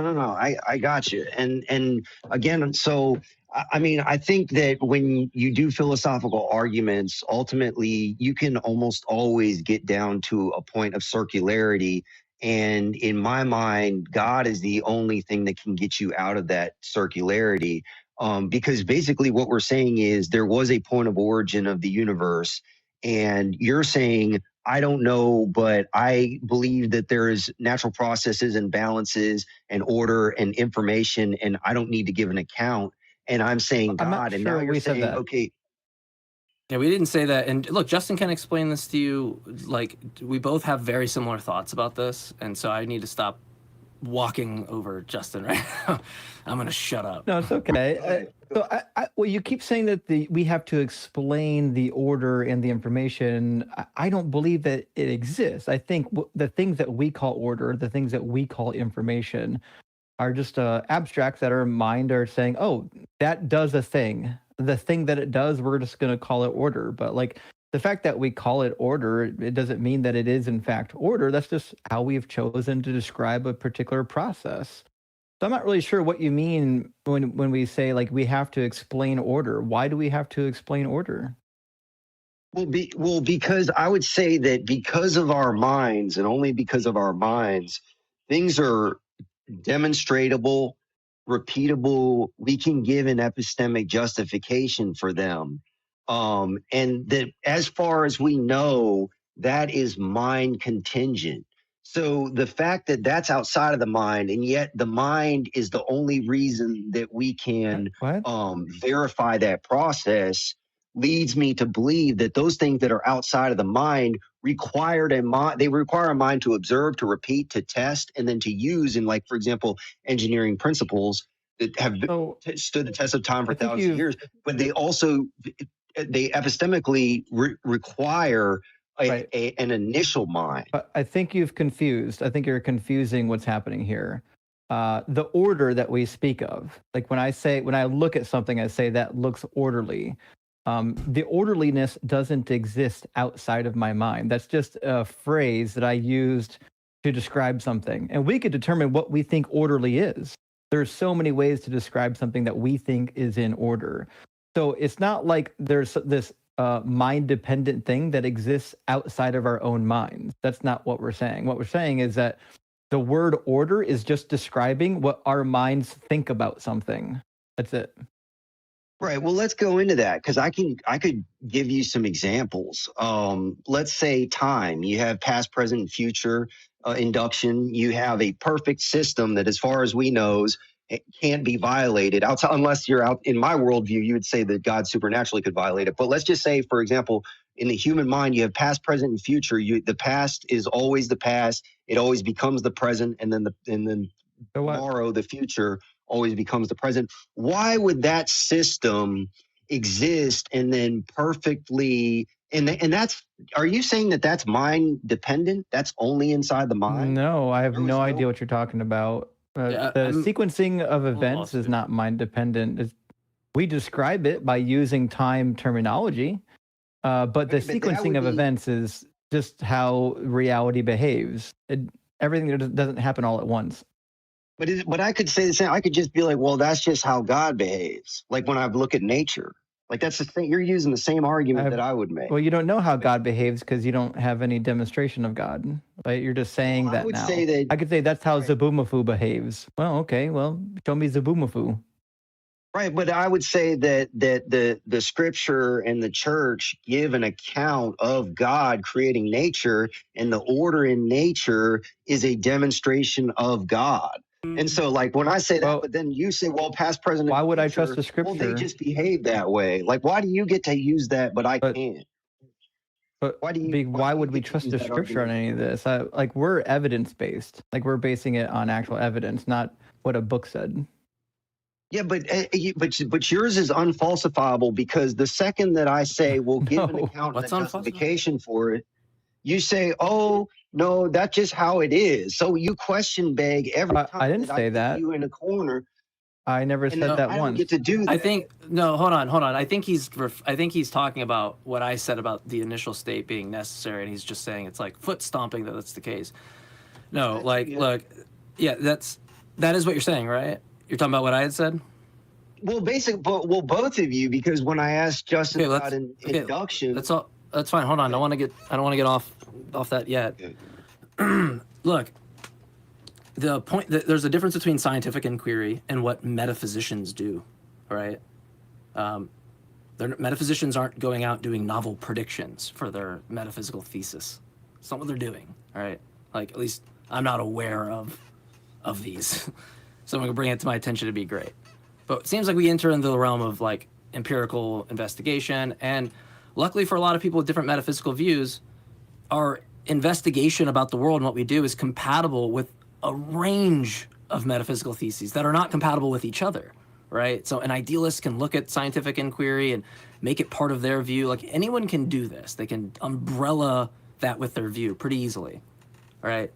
When we're talking about metaphysics, I think we're kind of shit out of luck with a lot of our, like, someone just tells me, well, I think your view violates a metaphysical principle or something. Okay, what's the principle and virtue of what did I, like, why should I even adopt this principle? Like, you know, is this just seems the falsity of my position. So what we have to do instead is, for my lights, is compare the view. Find a data point at which we agree and compare what's better.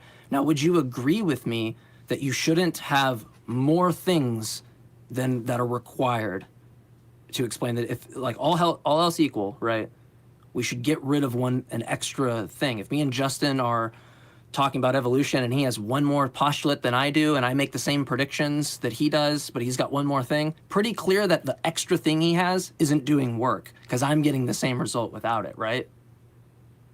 I would agree if it doesn't lead to question begging. Okay, just stay with me. Just stay with me. So we agree that when comparing those, we're just talking about hypotheses. We're comparing those hypotheses. It's clear that Justin's doesn't favor out. He makes the same prediction, so he gets results, but so do I, and I don't have the extra thing he does. So clearly that thing's not doing work. So now when I look at your view and your metaphysical view, right, you have an extra thing. Now that doesn't disqualify you. You could give me like reasons on why you think that you need to postulate God, and that in fact, Mr. Naturalist or Mr. Mike, you do have less things than me, but you need this additional thing to explain the data, right? That's one task that you should be doing. That's the burden that you need to meet to convince someone like me. My background with the reason I have the position I do, I never met you, bro. I don't need to explain to you the hundreds and hundreds of conversations I've had and what I've read and the things I've done in my own time to go, I've landed up, this is the better position.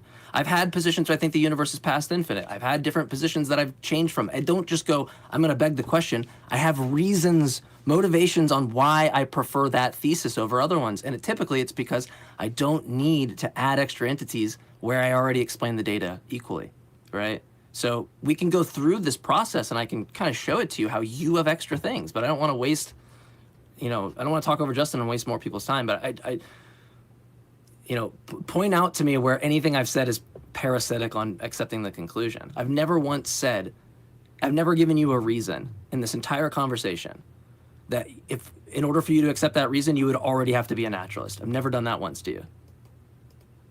No, I get it. I mean, the entirety of my argument has been that information, order, balance, the laws of nature are fundamentally, as far as we know, mind contingent. And that I would say that makes the claim that there had to be a mind to create them to have a mind that observed them. And when I take it back to that initial state of the universe, yours has been that, hey, numbers and order and balance and these things are... We can explain why there's an initial state and subsequent events without God.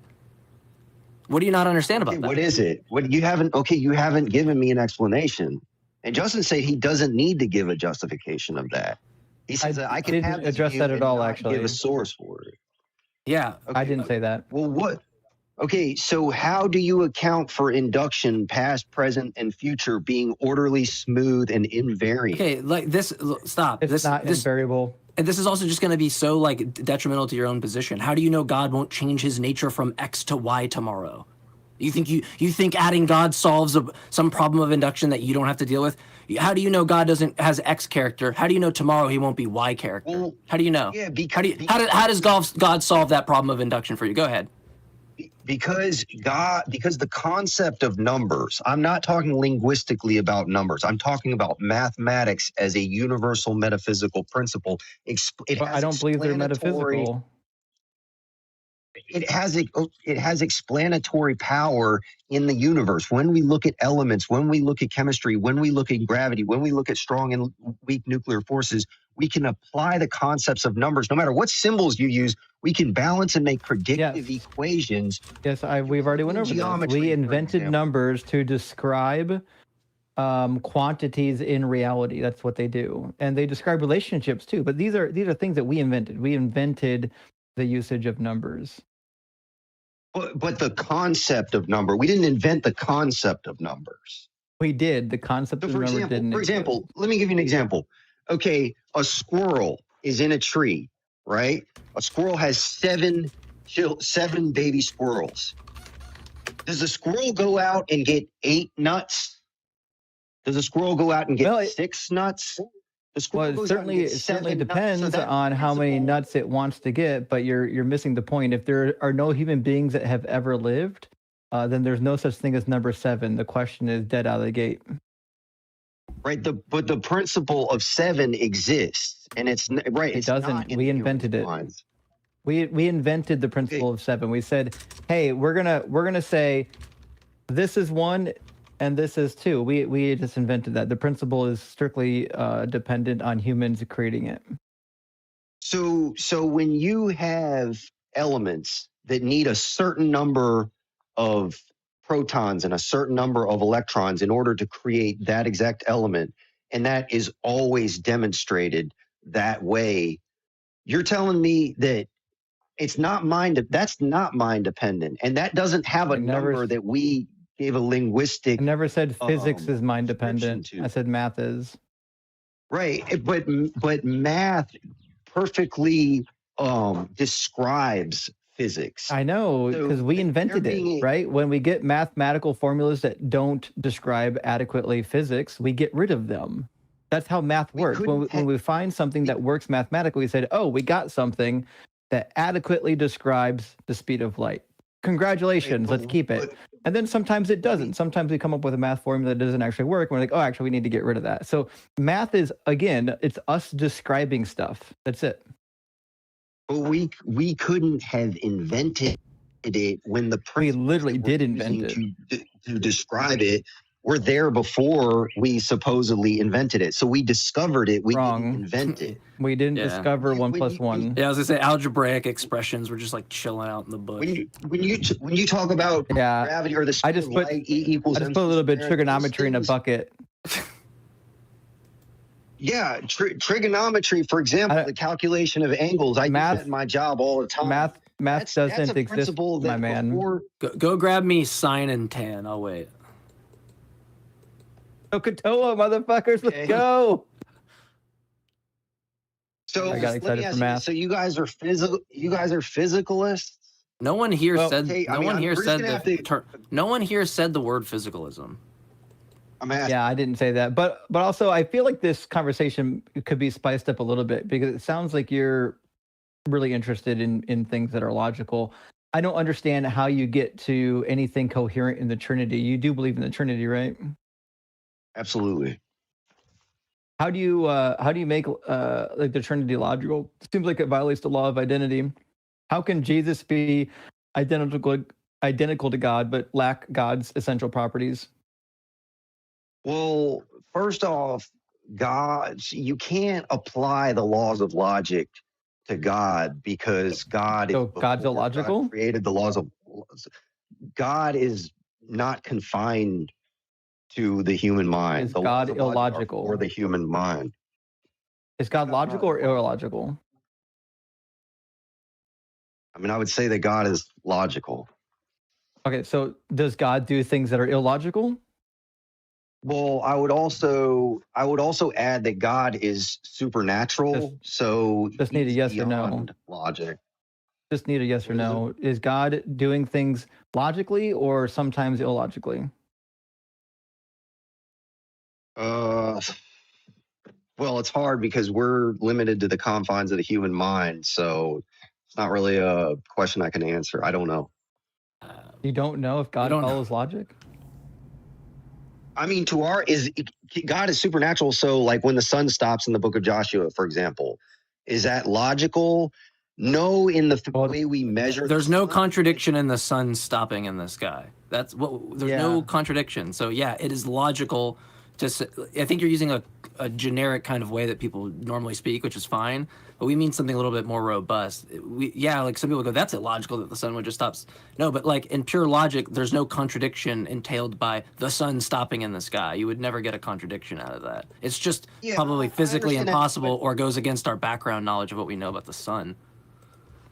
But I have a very basic Christian worldview that goes on the basic Christian principles and teachings of the church. And I believe that the Trinity is the only way to really read the Bible. If you don't have a triune God, then you can't. Maybe the Bible's wrong then. Right. So if the Bible is committing a violation against the law of identity, maybe the Bible's not right.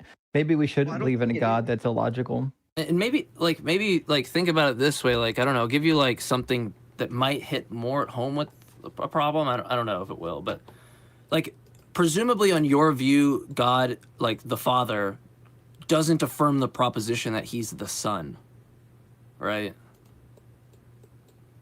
God the Father doesn't. Yeah, he doesn't affirm, he denies the proposition. Like, it's false to say that he would affirm the proposition that he's the Son, right? I mean, I would just say that God is one being. I'm talking about the Father. The Father affirms he's the Father, right? That's a really easy one. Yeah. The Father affirms he's the Father, right? Okay. Yeah. Okay. Does the Father affirm he's the Holy Spirit? I don't know. I mean, I don't know. All right. Well, I mean, I guess there's like some thinking to do there, but I'm trying to point out that like if you think that they have this kind of distinct persons, right? One being, and they're like these distinct persons, they're going to have different. They're going to have different propositional attitudes, different cognitive mindsets, right? Someone's going to be saying, "I'm not the Father, and I'm the Son," and someone's going to be saying, like, "I'm not the Son and I'm the Father," or "I'm not the." I don't know if I did the same thing twice, but you know what I mean. Yeah, I understand. I mean, the reason that I believe in the Trinity so strong is I do believe that there are three beings that are accredited to being God in the Bible, but I believe that it's one God. And I believe that when you read How are they one? the Old Testament and you have like examples of like three beings showing up to Abraham or Yahweh sending fire down from Yahweh while Yahweh was watching Sodom and Gomorrah, I believe it's the only, like the angel of the Lord, it's the only way to read and then make sense. But I disagree. Purport to have perfect sense of the scripture. I just have a general Christian faith that goes with the teachings of the church and the scriptures. And I'm not a sola scriptura. I disagree with all those interpretations of the Hebrew Bible, but that's not really on point. If your God violates, like the Trinity violates the laws of logic, it's like incoherent. If you're saying there's three in one, what's it mean to be one? How do you go from three gods to one God? What makes them one instead of three? Well, like one example would be like Terrence Howard could figure it out. I'm Pushback Ministries, but I'm also dad. I'm also a manager. Those are roles. I'm also a homeowner. Like you could. But those are roles. But I'm still. Those are just titles for roles that you play. Well, God isn't role playing. Right. Well, I you know what? I don't think that God can violate. When you're a manager, do you pray to yourself? Do you pray to yourself in a different like location and wait for answers to come back?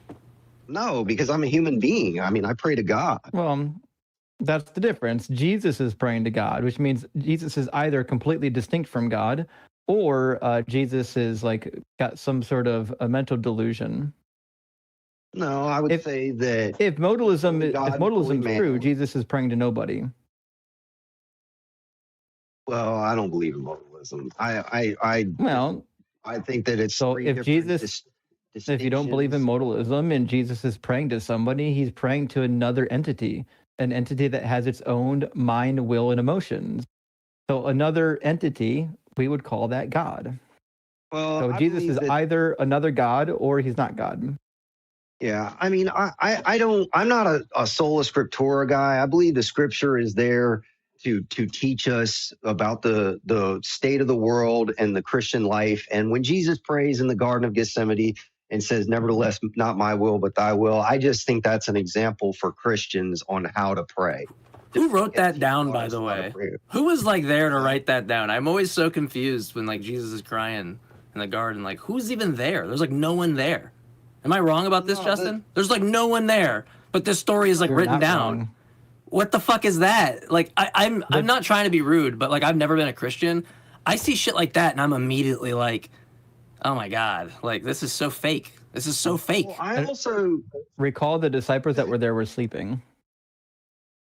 Well, they were sleeping and then they were. So the disciples were sleeping. Yeah, could have sworn there's no one there to jot it down, but like we get it perfect. We know exactly what Jesus said, and he's crying, and I was like, what? I mean, what reason would anybody have to think that other than a book says a thing? That's literally all you could ever do is a book says a thing, and then you accept it. You couldn't. There could be no other way to accept it unless it was like God revealed it to you or something, I guess. But well, I also don't think that I'm a 1 Peter 3:15 apologist. I'm being obedient to defend the faith, but I don't think we appreciate you actually live up to First Peter 3:15 and call in. We ask people to do that all the time. So yeah. Well, I appreciate it. I think the stronger argument for God is on teleology. The moral argument, I mean, that's if you believe in morality, and I just believe that if Buddy, I don't know if you want to do the moral argument with there's us. no objective claim to right or wrong as long as you admit that it's subjective. But and Romans 1 as an apologist, if you don't believe, you don't believe. There's nothing I can do to, I'm just being obedient. Now you could turn, God could deposit faith in you, but I don't believe you'll believe unless God deposits faith in you. I thought Romans. It seems like that's his problem. Yeah, I thought we said. Yeah, Romans 1 says. Yeah, we're suppressing the truth and unrighteousness. To be brutally honest, Justin, when you say that sounds like God's problem, that is actually the Christian worldview, is that people are lost until God deposits faith in them. But the thing is, we don't as Christians know He's not going to do you're going to be called out of the darkness or not. Like, yeah, it seems like God is like super interested in seeing people burn. If he could save every one of us and he doesn't, just sounds like he just wants people to burn. Pretty sadistic, actually. Well, I don't think so because of Romans 1 says that deep down, if we were honest with ourselves, that all would know that he exists, and we would. That's a lie. And that it's not his wish that anyone should perish. But do you understand how weird that is from someone who's never been a Christian to hear? Like, yeah, it's like I could understand how, like, if you're born into Christianity and then you're like out of it and someone brings up Romans 1:10, there might be this like residual kind of thing going on, and like because it's so ingrained from a child, as you as a child. So I feel like it'd be really hard to always shake the God stuff off or the Christian stuff off completely. Like it feels like you'd always revert kind of back in. And anyone who's been a Christian can tell me if I'm anywhere close to the ballpark. This is how I think. And if that was the case, like I'm the opposite, right? I've never been grown up into any of this. So when people say like you're suppressing this proposition that you don't spend any time thinking about, like, oh man, God's really existing. It's the weirdest fucking thing. It's like the ultimate form of gaslighting. It's like I didn't believe in any of this shit. It's like if I came up to you and you believe in Zargonthanos and you're like, what the fuck is Zargonthanos? I'm like, you really suppress Zargonthanos. Like it would just be weird to you. You'd just be like, what the fuck is, what is this? So I just don't understand, but I think Romans 1 is dealing with the teleological argument, though. Romans 1 is just something in a book that says a thing I really could care less about. I want to put like, the people into reality. It's not necessarily saying that you will know salvation through Jesus Christ. It's saying that there's a God. And that's why we don't. Looking at the do you understand when I say there's a book and it says a thing, like that's not like clearly that's a fact. It's a book. It's saying a thing. We've gone nowhere else from there, right? Could you understand how I'm just going? Look, you're just saying some more book says a thing stuff. It could never convince me. It's just. Some book has some words, says a thing. What do you think, JMike? And I just go, I think the book says a thing. I agree. I think it says a thing. But how do I get convinced by that? No, I mean, I don't think that you can get convinced unless God opens your heart and deposits faith in you. That's what the scripture. Okay, it sounds like he does not want me to. Sounds like he doesn't want me to believe. I mean, he would know exactly what I would walk past and go, like, if he set up something for me to be like, accepting of him and believing him, any sign or anything that he would do, he would know ahead of time if I'd walk right by it and not notice it, right? Right. He would know that. He has done that for many people. That's what's interesting. Okay, but he hasn't done it for me, all right? Right. Okay, so that's not. I don't. Yeah. Okay. Yeah. All right. It's tough. And in apologetics, that is one of the toughest. It sounds like things. God doesn't want everybody to be believers. It sounds like the stuff you believe isn't true. Like he just wants me to burn in hell.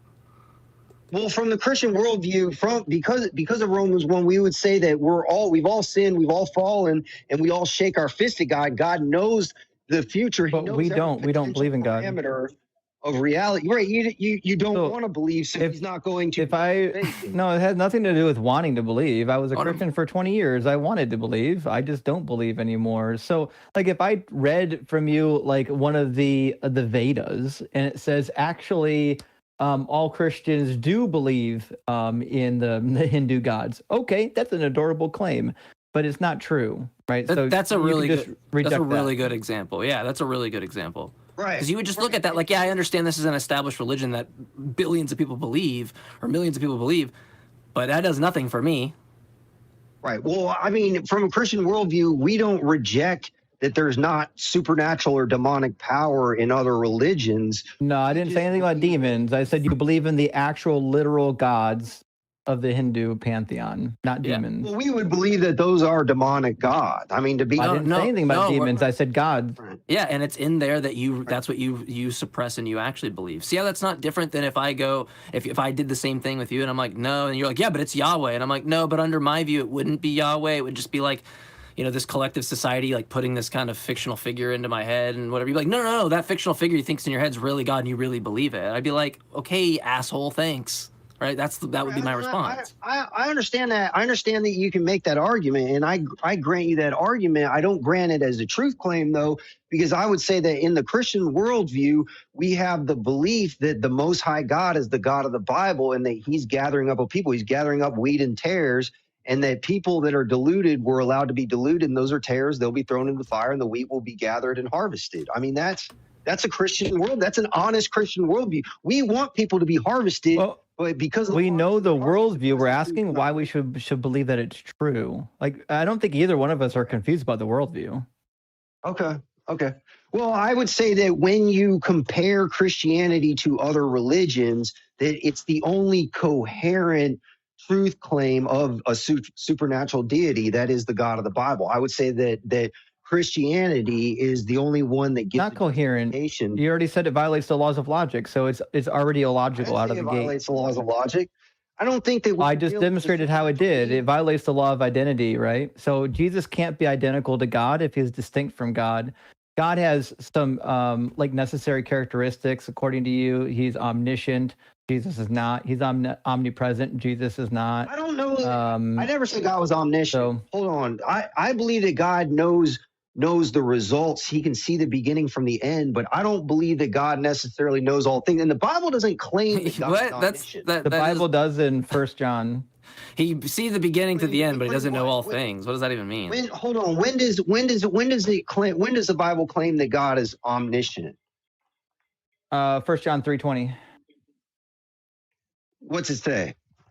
3:20. It says when you pray, whenever your hearts condemn us, whenever our hearts condemn us, for God is greater than our hearts, and He knows everything. The prior verse will actually give you better context what he's talking about, but it says, and by this we know that we are from the truth and will reassure our hearts before Him. Whenever our hearts condemn us, for God is greater than our hearts, He knows everything. Yeah, but I would have to look at a verse like where it says that God cannot be tempted. So if He cannot be tempted, He can't know what temptation is like. You see what I'm saying? So that means Jesus ain't God. Yeah, James says God can not tempt, nor can God be tempted, right? Which means Jesus ain't God. That's a good point. This is where the Trinity would come in. So God became a human being in order that He could be tempted in the flesh. But God, the Hebrew Bible says that God is not a man. God the Father. Does God's nature change? Does God's I don't know. It could. Because if God's nature doesn't include a human body, but He changes from non-human to human, what that means is that God's nature has now changed. So now you're a modalist. You're a heretic now. Well, I'm not the best theologian. Like I said, I have a very simplistic Christian worldview. I'm okay with saying that I don't know and can't explain the mysteries of the Trinity, but I do believe in the Christian God as being the Most High God. And I believe that it is still the most coherent worldview in my research. And I only have my life in the application of the Christian faith in my life, which has made my life better.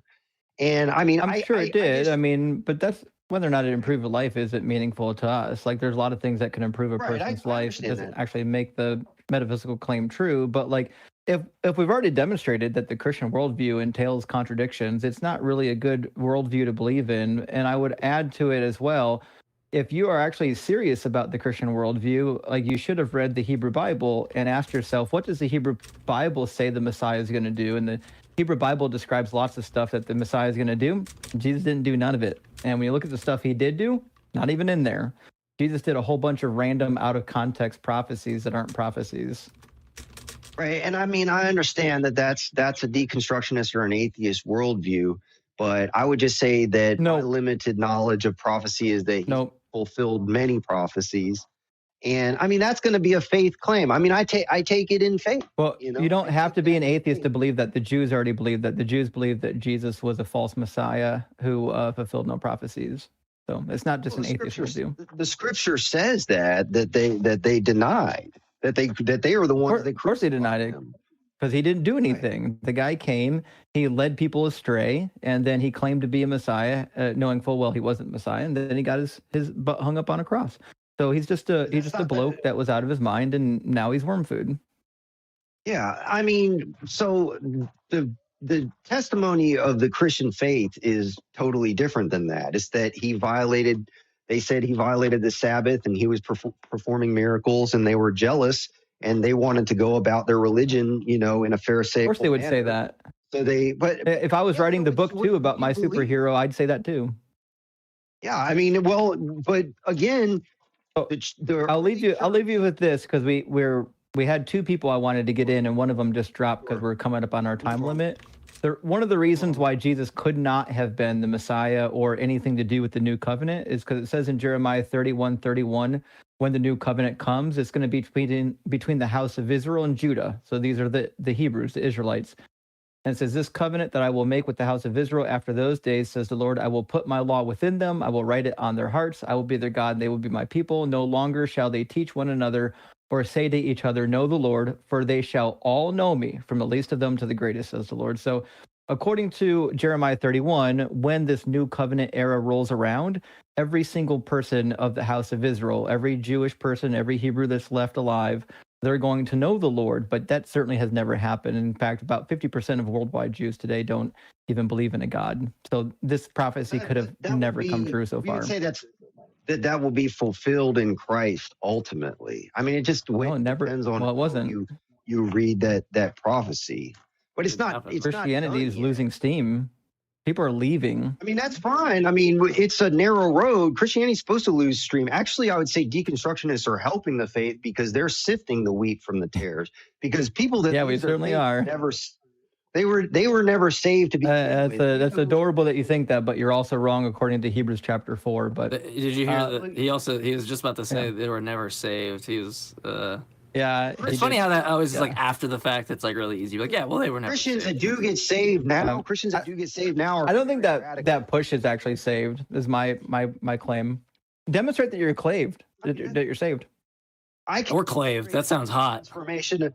I can demonstrate by the transformation of my life the fruit that I bear. I mean, my life was transformed when I became a Christian. And your life was transformed? I think every person that's ever been a Christian would probably say that. I mean, they're not just like, yeah, I'm a Christian today. It's kind of like a normal Tuesday.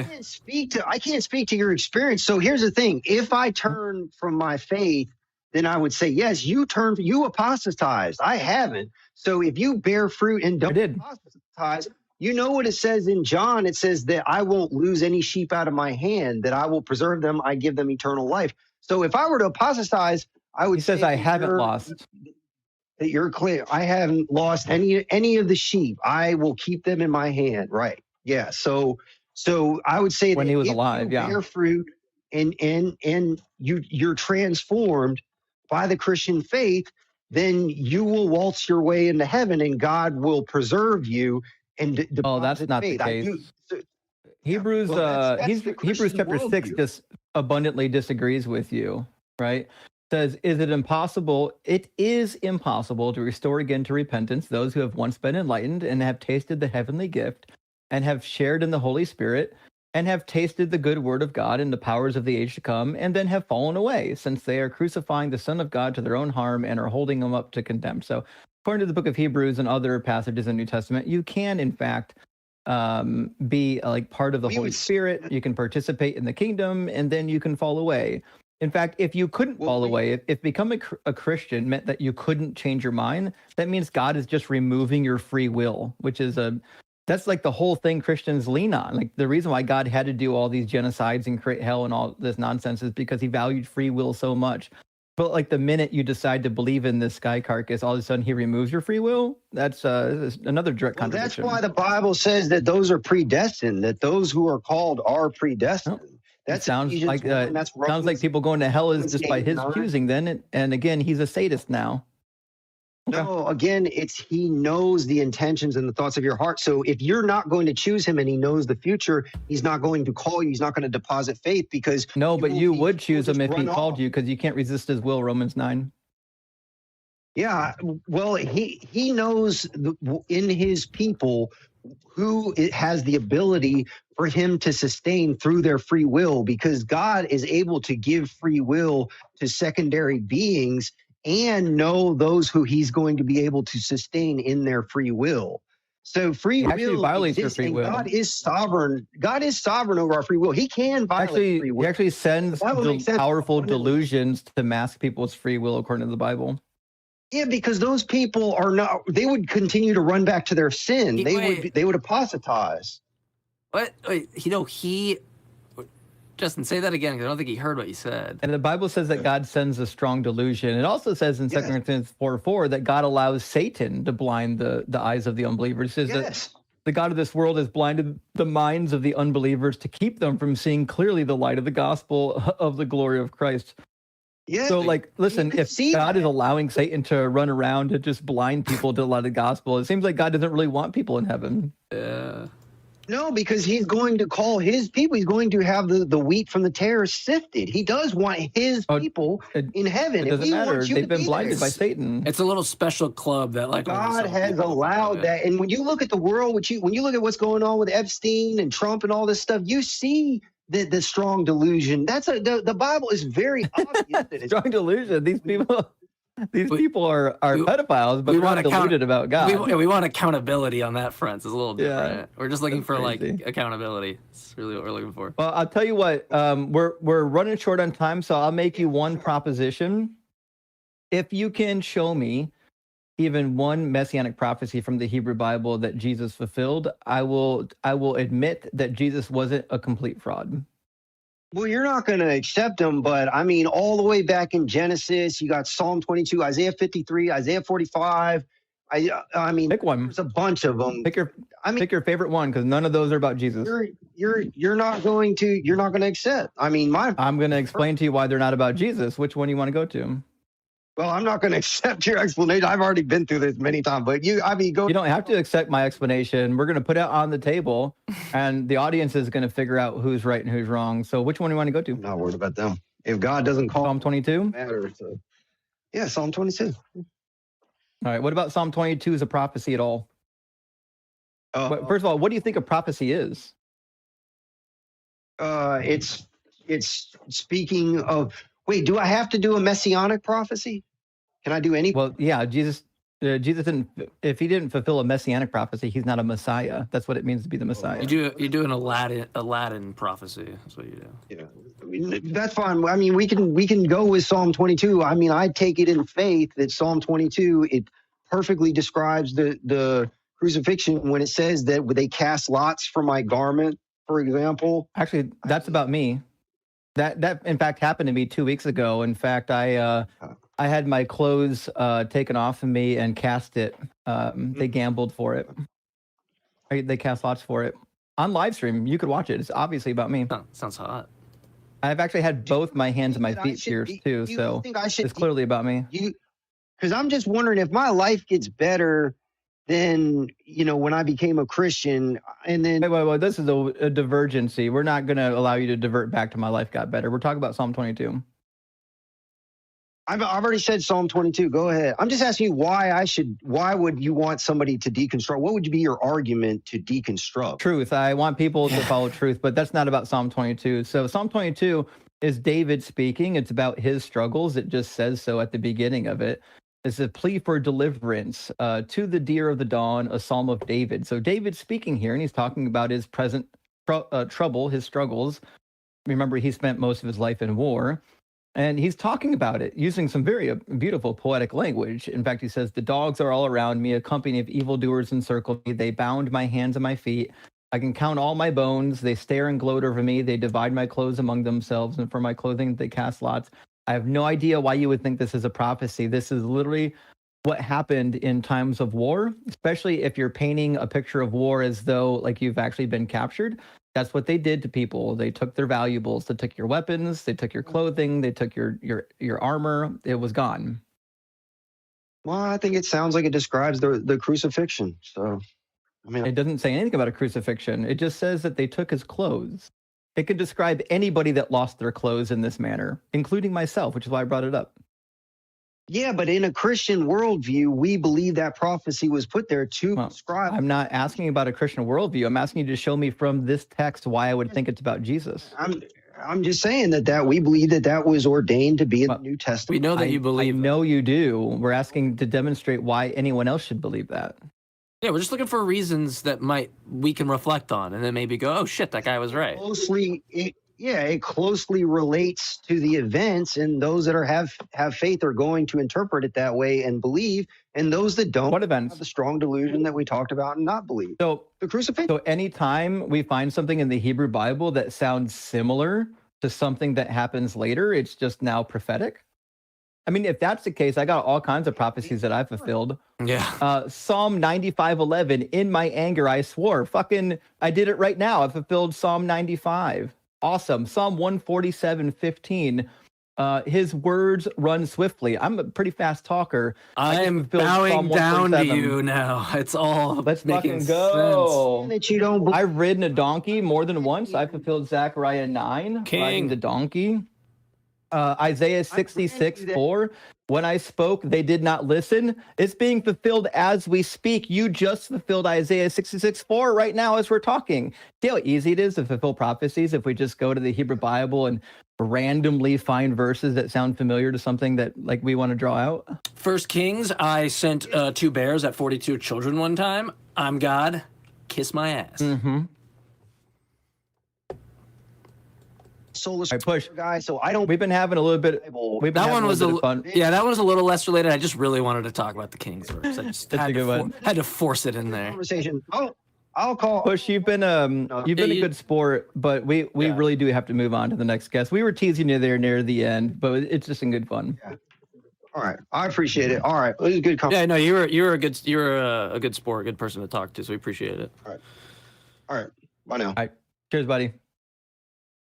I just feel like a dad. You were a good sport. I don't think I've ever said that in my life. What the fuck's wrong with me? You'll get him next time, Buckaroo. Yeah, you get him, Buckaroo. Hey, champ, it's okay. Oh no!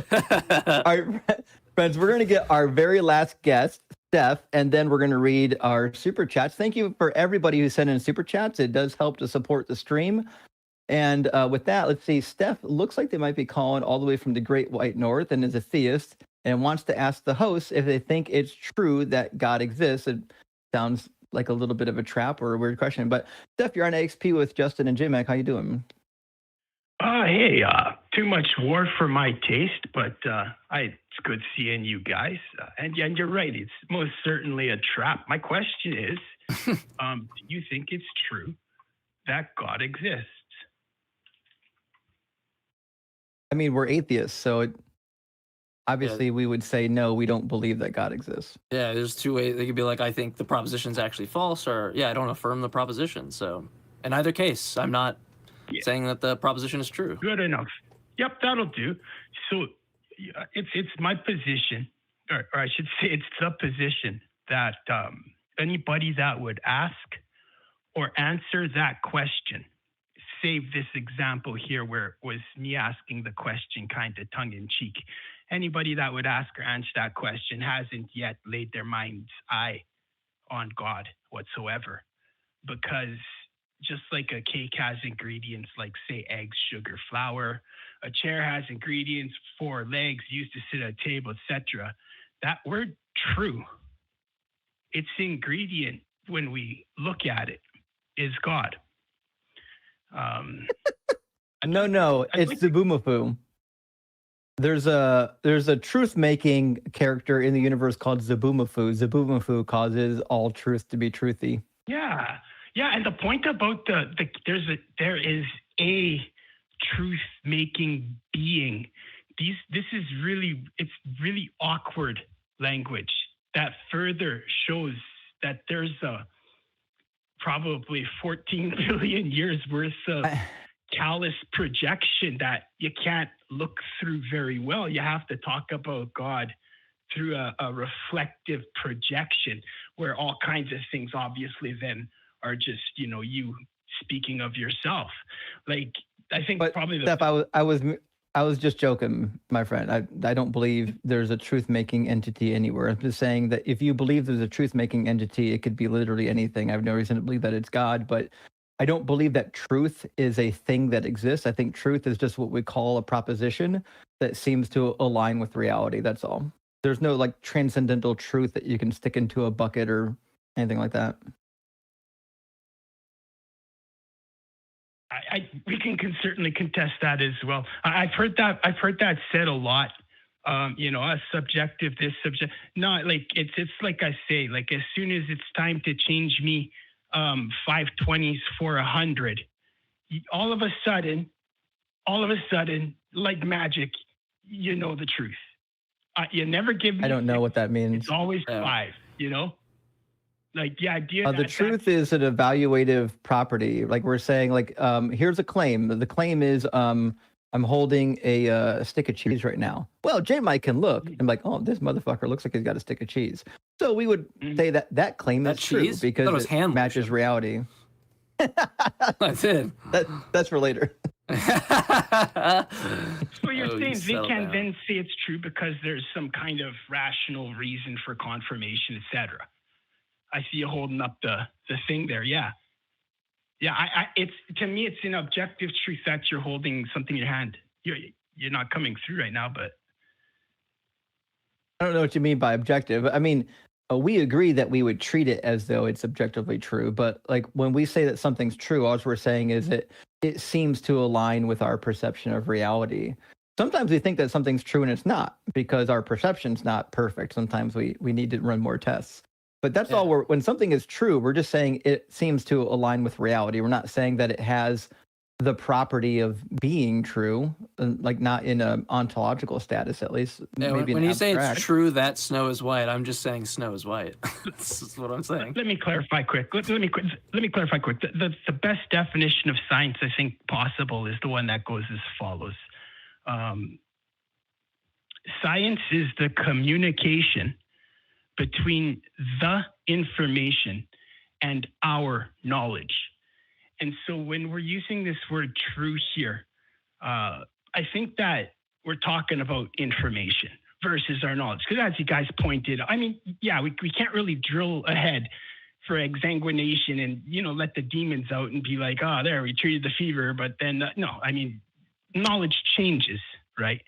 Fair enough. But that's a big distinction between our knowledge and the information. And that's what science is. It's just the communication between the information and our knowledge. And that point of information, again, is something... I don't know what you mean by communication. And sorry to interrupt you, Steph, but I think we would describe that differently. I would say science is the process that we engage in to acquire information that could inform our knowledge. But I wouldn't say that, like, the universe isn't transferring information to us. Like we're making inquiry about what's around us. Yeah, probably the universe wouldn't be transferring information to us. How would I put this? All right. So like, let's say like you're a little kid, you have a toddler, and like we know like glowing elements are like fun to look at. Wow, that's glowing orange. Nothing I've ever seen is like that. If you put a toddler in a room with a glowing element for probably even a few minutes, that kid's gonna learn quickly about, don't touch fire. The idea that a toddler would sit next to a red hot element and never touch it is, I don't think that's a thing. I think that's just a natural process. Same thing here when I say that science is the communication between the information and our knowledge. It's in the exact same vein where it's like, universe trying to no, it's far more automatic and rigid than that. Like, not like, I don't know what that means though. Mm-hmm. Information is what we decide information is. Information is an abstract concept. We decided what we're going to drill on that. Was. No. So I don't know what it means for the universe to be communicating information. Mm-hmm. Mm-hmm. No, not the universe. Science is the process. It is a process of gathering information through observation and experimentation. Science is the communication between the information and our knowledge. So we're like, hey, how can that's not what science faster? is. We're like, science hey, is a process of inquiry and testing and hypotheses. Communicating is certainly something you could do, but like if there's a guy that's alone in the woods, he can do the scientific method without communicating anything. He can just do that thing. So it's not relevant. Like the word communication does nothing for your definition of science.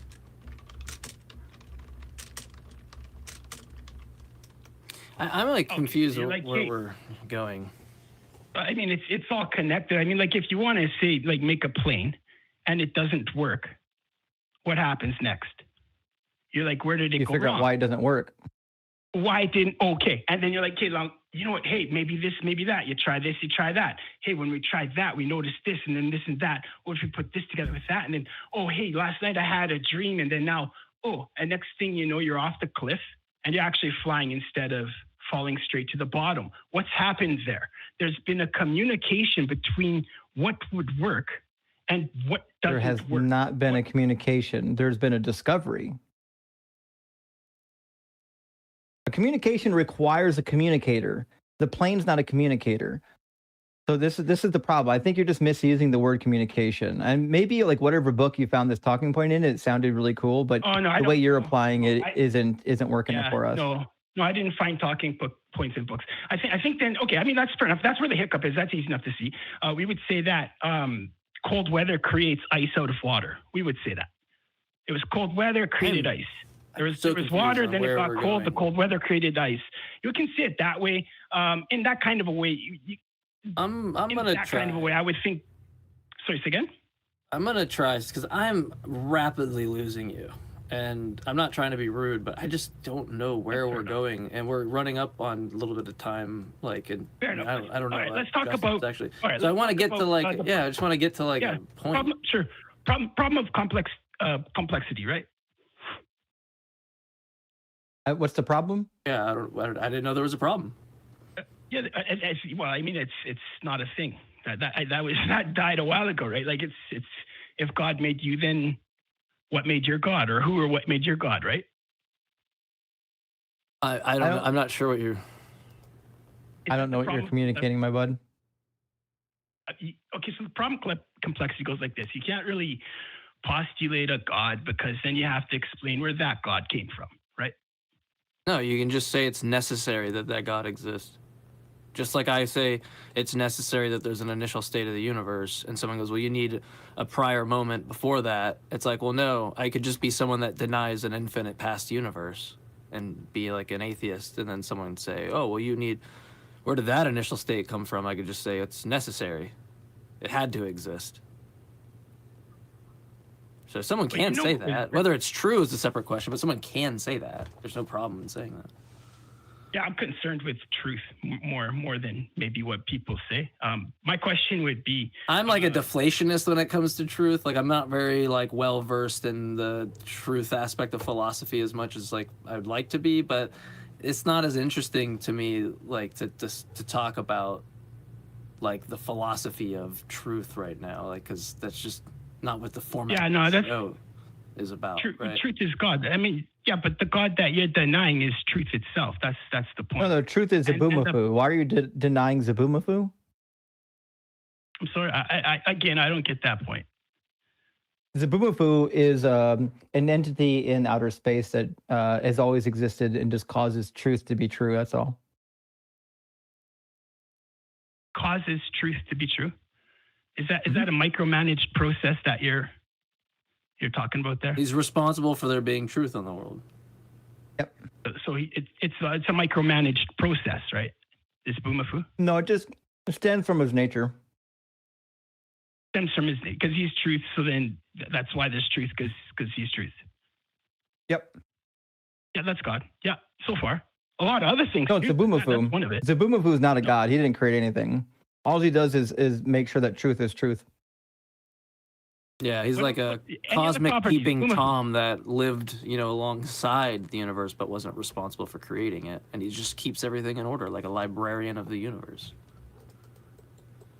Right? No contradiction, and a being that's always existed, but not responsible for, like, finds itself in a world, like a universe next to it, that's also existed, and he's just maintaining truth. I don't see a contradiction. It seems perfectly like a view someone could have. Yeah. Existing and true are kind of synonymous. There would be no aside there. No. That is not the case. Existence and truth are describing entirely separate ideas. Show me anything in existence without truth. So again, they're describing different ideas. No. So truth is the idea that a proposition comports to reality. Existence is just saying something has existence. It's just a property of being. How can anything exist without truth? Again, I'm not saying that you need to get rid of one or the other, or like you can have one without the other. What I'm saying is they're different. Yeah, like look, you can have like a tree exists, and then someone goes, but is that true that tree at that park exists? And it's like, well, yeah, it is true that there is a tree at the park that exists. Okay, so like different, like steam is H2O, ice is H2O, and water is H2O. They're H2O, but they're all different. Like that. That's not at all what we said. Nope. Oh, no, what we're saying is that truth doesn't exist. Truth isn't a thing that exists. We already went over this twice now. I feel like we're going in circles. Yeah, there are things that exist, and then we can describe them as like it being true that they exist or true that they have leaves. You say truth doesn't exist until I try to change you, 5 20s for 100. And all of a sudden, I don't get 6 or 7 or 8 20s. You give me 5 20s every time. Yeah, because we know how to do math. This is called math. What's math describe? So again, truth isn't something that exists. Truth is something that we describe. Right? If I said that I'm holding my hand up right now, listen, it's either true or it's not that I'm holding my hand up, but that doesn't mean that truth exists. It's just a way we describe the process of evaluation. That's like saying untruthfulness exists. Do you think untruthfulness exists? That's a very tricky question. It's a very tricky question. Well, not in my worldview. For intents and purposes, no, but it shouldn't have an effect then, but we see that nothingness has effect. So so why it's tricky. Do you think false exists? Yeah, it's exact same answer. Okay, so you think true and false exist. Gotcha. So again, we're going to give you true, yes. True, yes, and true would be part and parcel with existence itself. False. So truth exists, but falsity doesn't exist. False has effect, but does it exist in the same way truth exists? No, absolutely not. Why? Like you can see. Why would one exist and not the other in your worldview? Okay, simply take the right. We had space launch recently. You take a rocket, right? If we've been observing 2 + 2 = 4, and not positing 5 in the place of what is 2 + 2 =. Hold on. Okay. Talk about. This is so confusing. Do you think? I got you. No, I got you. You got to hear me out. See, that's the thing too. Like, also, I haven't. You're not answering the question. You're not. So it's getting frustrating. This might be even easier. Do you think that there's an entity called running? An entity? Yeah, there's like a thing. We talk about. I went running. Do you think there's a thing called running that exists in the world? When somebody's running, and we're like, what's I didn't that say called? when somebody's. All that I didn't running. say about performance of somebody doing the act. I'm saying of like moving their legs and exerting force on the ground that we could describe as running. I'm asking, is there an entity called running in the world? Is there something that exists called running? Yeah, I think that's when people are running fast. I think you're just so confused on this. There's not a thing called running. There's people that move their legs on the ground and exert force on pavement, and they take their foot off, and we describe it as running. There's not I can't get the running. No, you can't. Hey, friend. That's simple. No, hang on. What are you talking about? This is very simple to understand. Am I crazy? Am I crazy here? No. Here's why. Because Hey, I friends, just turned. Sorry. not to interrupt you, I have an 8 o'clock appointment that I have to cut this short for, so I can't keep this conversation rolling. No worries. I'm empty stomach, so it gives me time to get some All right, food. do me a favor. Let me call back one time next time. I don't know. All right, come on, But let me come on back and call us whenever you want. I've got to shut her down and get over to another program. But thank you for calling in, and we'll talk to you again soon. I just went with. Philo I Dragon think there's such a sent our simple first page. super chat. That's my boy right there. Hi, Steph. Philo Dragon, thank you for sending our first super chat tonight. A $10 super chat says Mike and Justin equals MJ of Counter Apologetics. Let's fucking go. Thank you, Philo Dragon.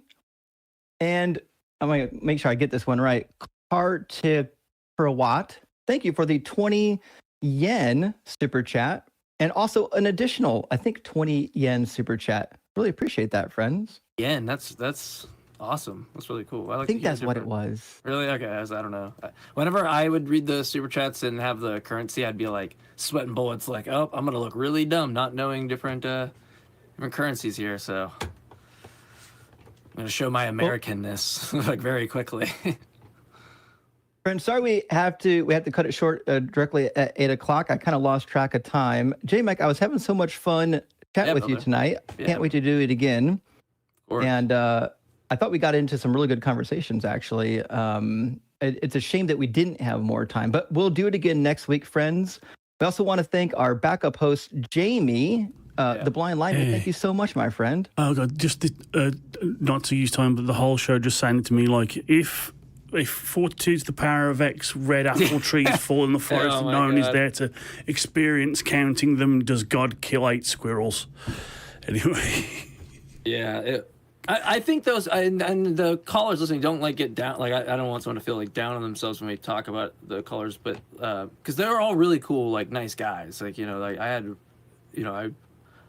no problem with them, but it's just we don't agree with the reasons, and we're scratching our head a lot in this show. I'll say that. well, you both did an excellent job, and we shouldn't keep Justin. He's a man in demand. Well, apparently I'm supposed to be somewhere directly at 8 o'clock, which I wasn't aware of, but I had a reminder sent to me. I was like, oh, I guess I better go. No worries. Well, yeah, no, that's all. That's all good. We were at the last caller. We went about an hour over, I think. So I think we did pretty. Yeah, I think we did so. pretty well. We had a good time, yeah. I was happy with it. It was at one time I could like spend the time over, which was nice, and so. Well, friends, thank you for joining us. We'll be here same place, same time, 4:30 p.m. Central Standard Time.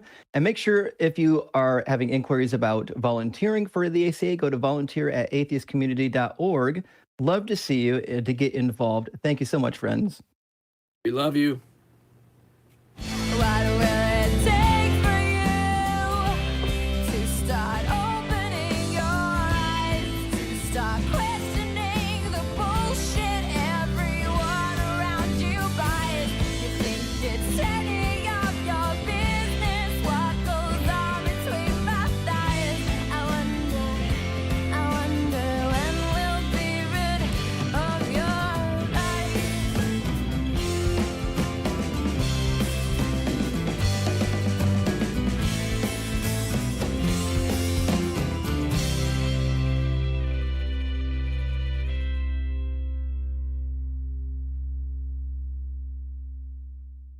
Watch Talk Heathen live Sundays at 1 p.m. Central. Visit tiny.cc/YTTH and call into the show at 512-991-9242 or connect to the show online at tiny.cc/callth.